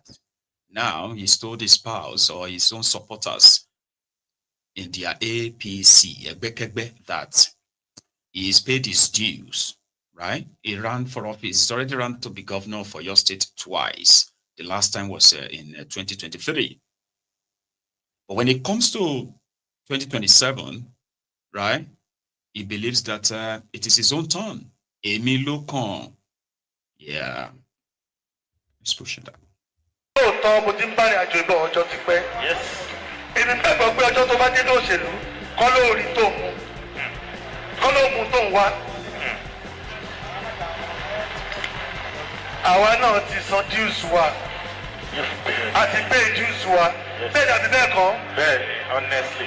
Àwa àti Ṣèyí náà lájọ ṣe 2019 àbí. It is your 2023 Ṣèyí náà lájọ ṣe. Báwa. O tù wà lórí ìjókòó gbà yẹn àbí. 2027 yìí Ọlọ́run ti fi hàn pé àwa ló kàn ó. Àwa ló kàn. Adénàbú ló kàn. Penkelemes ló kàn. Adénàbú tí gbogbo wa náà ní. Àpèmọ́lá ẹni là ń pè tẹ̀gídílé. Èmi ló kàn 2027. Adénàbú ẹ̀yin ló kàn. Mo wá sọ fún yín pé ẹnu ò ṣe é ṣe iṣẹ́ náà ṣe débẹ̀. Àti èmi àti ẹ̀yin lájọ ṣe iṣẹ́ yẹn. Ọmọ ẹgbẹ́ lájọ ṣe ẹnìkan ò lè dá ṣe. Ikú kan kò lè dá ṣe. Ìdágbòsè. Kan kò lè dá ṣe. Gúrùpù kan kò lè dá ṣe.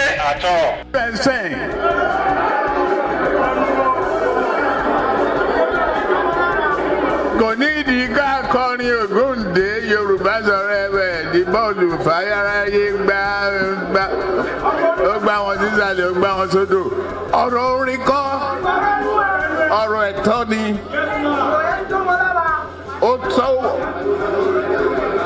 ó tásìkò náà tá a máa gbà á. Ọmọ tó mówó wálé ni bàbá àti ìyá ẹ̀ máa yan rìn.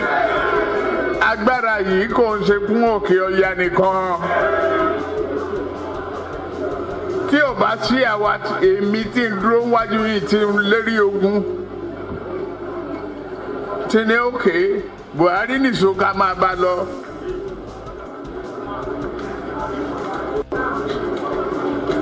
Kò ní jí president. Ó ṣe kìíní olùlẹ̀. Ó ṣe kejì olùlẹ̀. Ó ṣe kẹta olùlẹ̀. Ó tiẹ̀ sọ́kàn lórí tẹlifíṣàn. Pé láyé òun ò tún rán mọ́. Mo dẹ̀ lọ bá ń Kaduna wa rán ọ̀rọ̀ ẹ̀gbọ́n kọ́ lélẹ̀. Àdúró tiẹ̀. Wàá dẹ̀ wọlé. Nǹkan kan ní pé o ò ní fọ̀rọ̀ orílẹ̀-èdè Yorùbá ṣeré. Ó dẹ̀ gbà. Àtijọ́ tó yẹ ti débẹ̀, mi ò gba mínísítà, mi ò gba contract, mi ì tọrọ ọbẹ̀, mi ì tọrọ gàrí, mi ì tọrọ fúra lọ́wọ́ ẹ̀, mi ì dẹ̀ ìyàwó ń bẹ̀. Ó wá ní lọ́tẹ̀ yìí o, Yorùbá ló kàn.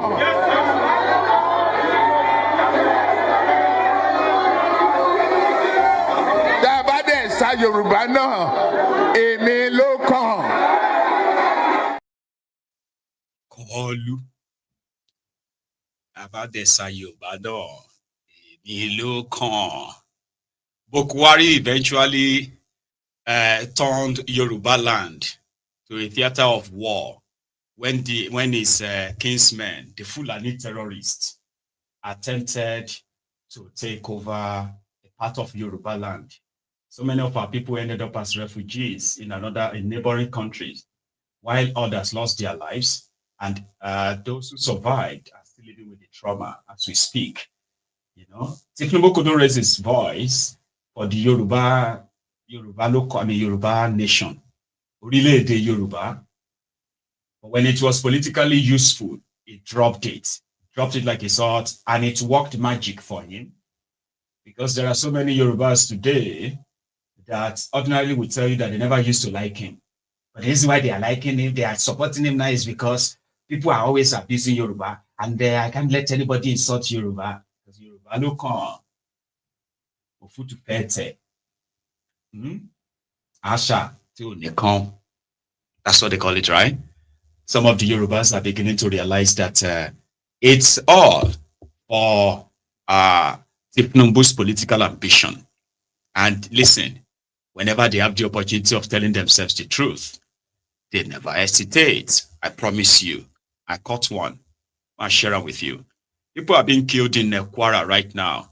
Koolu traveled to Jos, right, to go and do the burial of the mother of his political party chairman, by the way, right? But in Yoruba land, some of them are beginning to say their truth, no matter how hard it is for them. They will come around. Have our own local arrangements. Like somebody said, we need people that can help us. The likes of Sunday Igboho should not be discarded, should not be seen as an outcast. He's fighting for his people. He's fighting for his race. But politicize. Because we are very close to that time. I want to check our people and to successfully chase them away. But because Tinubu want to get to power, they frustrated the guy, he fled the country. At the end of the day, everybody is now saying, save. If he save, why Tamajaki politics bo waluju? I want to fake Jenny the politics, then don't cause a problem. Emi ati yin oni nǹkan ta fẹ́ lọ gbà lásò rock. Àwa mọ̀ pé àtẹ́lẹwọ́ wa kò tàn wá jẹ. A máa ṣiṣẹ́ wa, a máa lọ sóko wa, a dáko, a ní èrè oko, a tà, a dọlọ́rọ̀. But these people are not allowing people to go to their land to farm anymore. So it's high time can try láti wá báwa náà ṣe máa defend ara wa. We cannot continue to be saying Amberu. They will only take over everything. Taba, rise up to the occasion. Form our own vigilante groups. Have our own. When the Yorubas came together to form Amotekun, the first person that was against it was Tinubu. Because according to him, no, it is wrong. It's a wrong time. The Fulani terrorists were wreaking havoc in Yoruba land, like many other places at the time. the Yoruba governors, as horrible as many of them are, decided that they needed to form a security outfit that will be legally backed and at the same time, empowered or armed enough to confront these murderous terrorists. It was Boko Haram in power. So Tinubu couldn't associate with it. But the late Akeredolu too, right? Of blessed memory, I have to say it.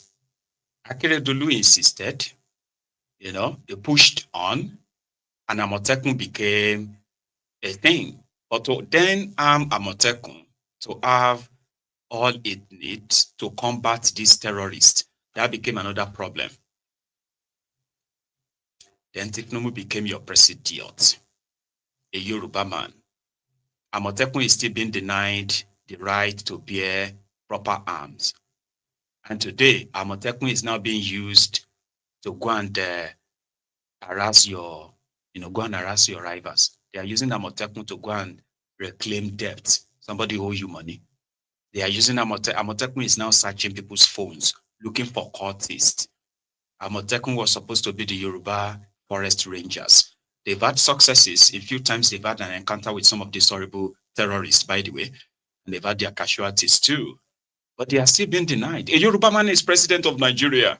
His party controls the National Assembly, Senate and reps. Everyone is pushing all what they are pushing in that place as we speak. But a Yoruba man is looking away. Now the Yorubas who thought that if Tinubu becomes your president, no matter as bad as it is, it will never ignore the Yorubas like Boko Haram did. It's been over 2 years now. Some of them who are realizing this are beginning to see that those who are shouting Yoruba with Tinubu knows that it's all for politics. It's all for politics. Yorubas can bleed. Yorubas can be chased away from their communities and all of that. These guys will deny it. They will deny all of this. Call you enemies of Nigeria and even accuse you of trying to make Tinubu become unpopular. Yorubas are bleeding. Tinubu is Yoruba. At least that should count for something. All this news you are reading, you seated there right now watching me, dropping your comments and doing all of that. There are people, children, whose lives have been altered as we speak by these terrorists. They won't go to school. They can't even go back to their homes. And they have no idea when they are going to be back to their communities, if they would probably never go back to their communities again. And many lives are already being ruined by this. Over a decade war, where we have seen millions of Nigerians who have turned to refugees in their own country. Women, children. Do you ever really imagine where these people probably end?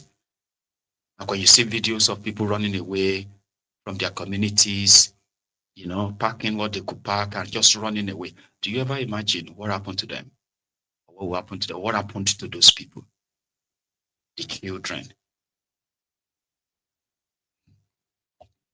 I'll leave you to it. I'm not saying all of that to make you feel guilty, by the way. I just wanted to imagine it. And then you realize that when we talk about all these atrocities of these criminals, their enablers, the incompetence of those in government and their corruption, and the lives that all these actions and inactions really affect. Just imagine it if that was you.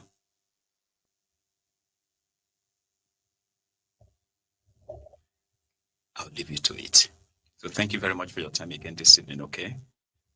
Please kindly like the broadcast. If you enjoyed this chat this evening, right? Like the broadcast, okay? Share it. Check if your notification is set on. Yeah? Let's say good night to everyone.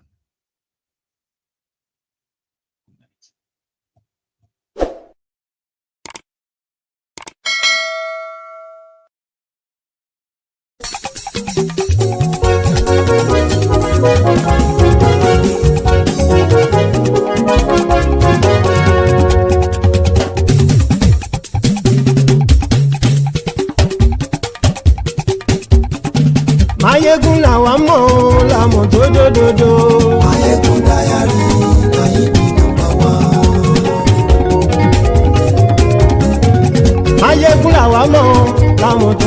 sódòdó. Máyégún dáyàrí náírà nọ́mbà wán. Máyégún ti dé o ọ̀rẹ́ ará ìlú. Máyégún dáyàrí náírà nọ́mbà wán. Lórí Facebook lórí YouTube. Máyégún dáyàrí náírà nọ́mbà wán. Gbogbo bó ṣe ń lọ ni Máyégún já wa sí.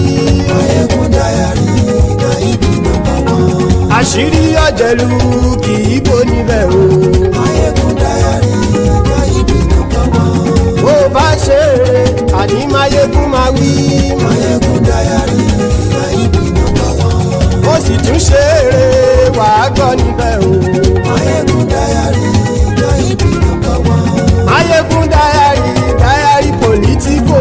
Máyégún dáyàrí náírà nọ́mbà wán.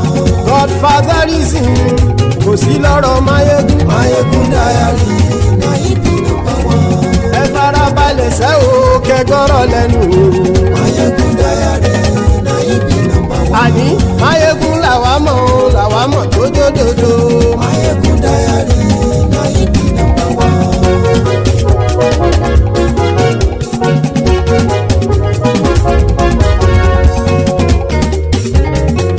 Àní ẹ̀sùn ràkì. Máyégún ti dé. Máyégún ti dé. Ọ̀jẹ̀lú ẹ̀sùn ràkì. Máyégún ti dé. Àní ẹ̀sùn ràkì. Máyégún ti dé. Lórí Facebook. Máyégún ti dé. Àní ẹ̀sùn ràkì. Máyégún ti dé. Lórí YouTube. Máyégún ti dé. Àní ẹ̀sùn ràkì. Máyégún ti dé. Bọ́ bàbá gbé wúrẹ́. Máyégún máa wí. Àní ẹ̀sùn ràkì. Máyégún ti dé.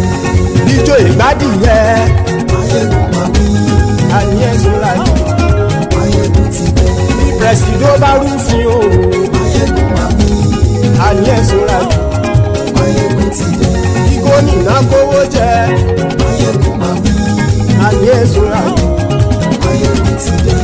Ọlọ́pàá tí ń darí bá. Máyégún máa wí. Àní ẹ̀sùn ràkì. Máyégún ti dé. Aṣòfin tí ń rúfin o. Máyégún máa wí. Àní ẹ̀sùn ràkì. Máyégún ti dé. Òpùrọ́ olóṣèlú. Máyégún máa wí. Àní ẹ̀sùn ràkì. Máyégún ti dé. Ọ̀jẹ̀lú ẹ̀sùn ràkì. Máyégún ti dé. Àní ẹ̀sùn ràkì. Máyégún ti dé.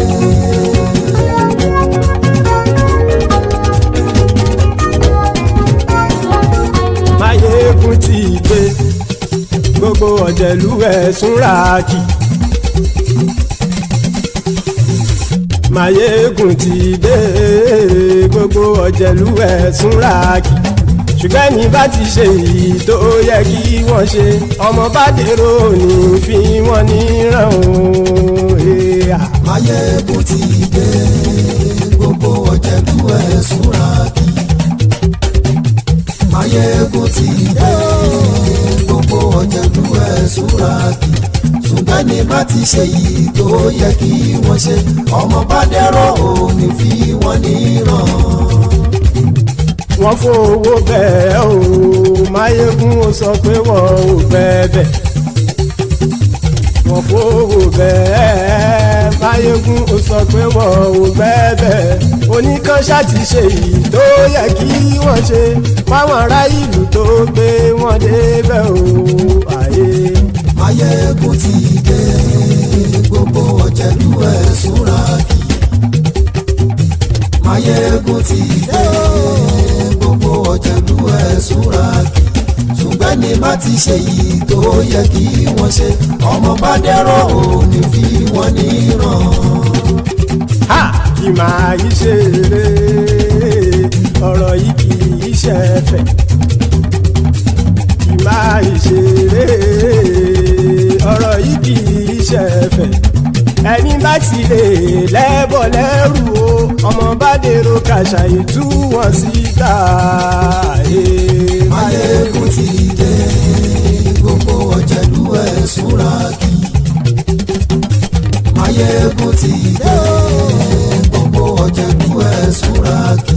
Ṣùgbọ́n ní bá ti ṣe yìí tó yẹ kí wọ́n ṣe ọmọ bá dẹ́rọ̀ ò ní fi wọ́n níran. Tẹnitẹni ọmọ Máyégún ọ̀rẹ́ ara ìlú mọ̀mọ́ ni ó fọlọ́run ṣọ́ ẹ̀ bá kìlẹ́bù lóòótọ́ olódodo ìlú ọ̀tá ìlú mọ̀mọ́ ni ìwọ ṣá máa ń ṣọ́ra kò sì mọ́ bẹ̀rù bọ́tà lè rí bóníṣègùn lé káwọn mọ̀mọ́ fi ṣera wọn ni ó ti dẹrùn tí wọn ò gbọ́dọ̀ sè mọ́bẹ̀. èèpo ọ̀gọ̀ lọmọ bá dérò tàjẹ́ ò gbọ́dọ̀ jẹ́ ó ti jọba lórí àbínú ẹni kò sì mọ́ bùyà àìsíwọ́lu ní ẹnìkẹ́ ìgbódì ẹyin lábàrá o ó kó ẹni tó bá dán o ákàmù máyé ègún ti dé gbogbo ọ̀jẹ̀lúwẹ̀ túnra kì máyé ègún ti dé gbogbo ọ̀jẹ̀lúwẹ̀ túnra kì o ẹ̀yin bá ti ṣe yìí tó yẹ kí wọ́n ṣe ọmọ bá dèrò òní fi wọ́n níran o. máyé ègún ti dé gbogbo ọ̀jẹ̀lúwẹ̀ túnra kì máyé ègún ti dé gbogbo ọ̀jẹ̀lúwẹ̀ túnra kì ṣùgbọ́n ní bá ti ṣe yìí tó yẹ kí wọ́n ṣe ọmọ bá dẹ́rọ̀ ò ní fi wọ́n níran.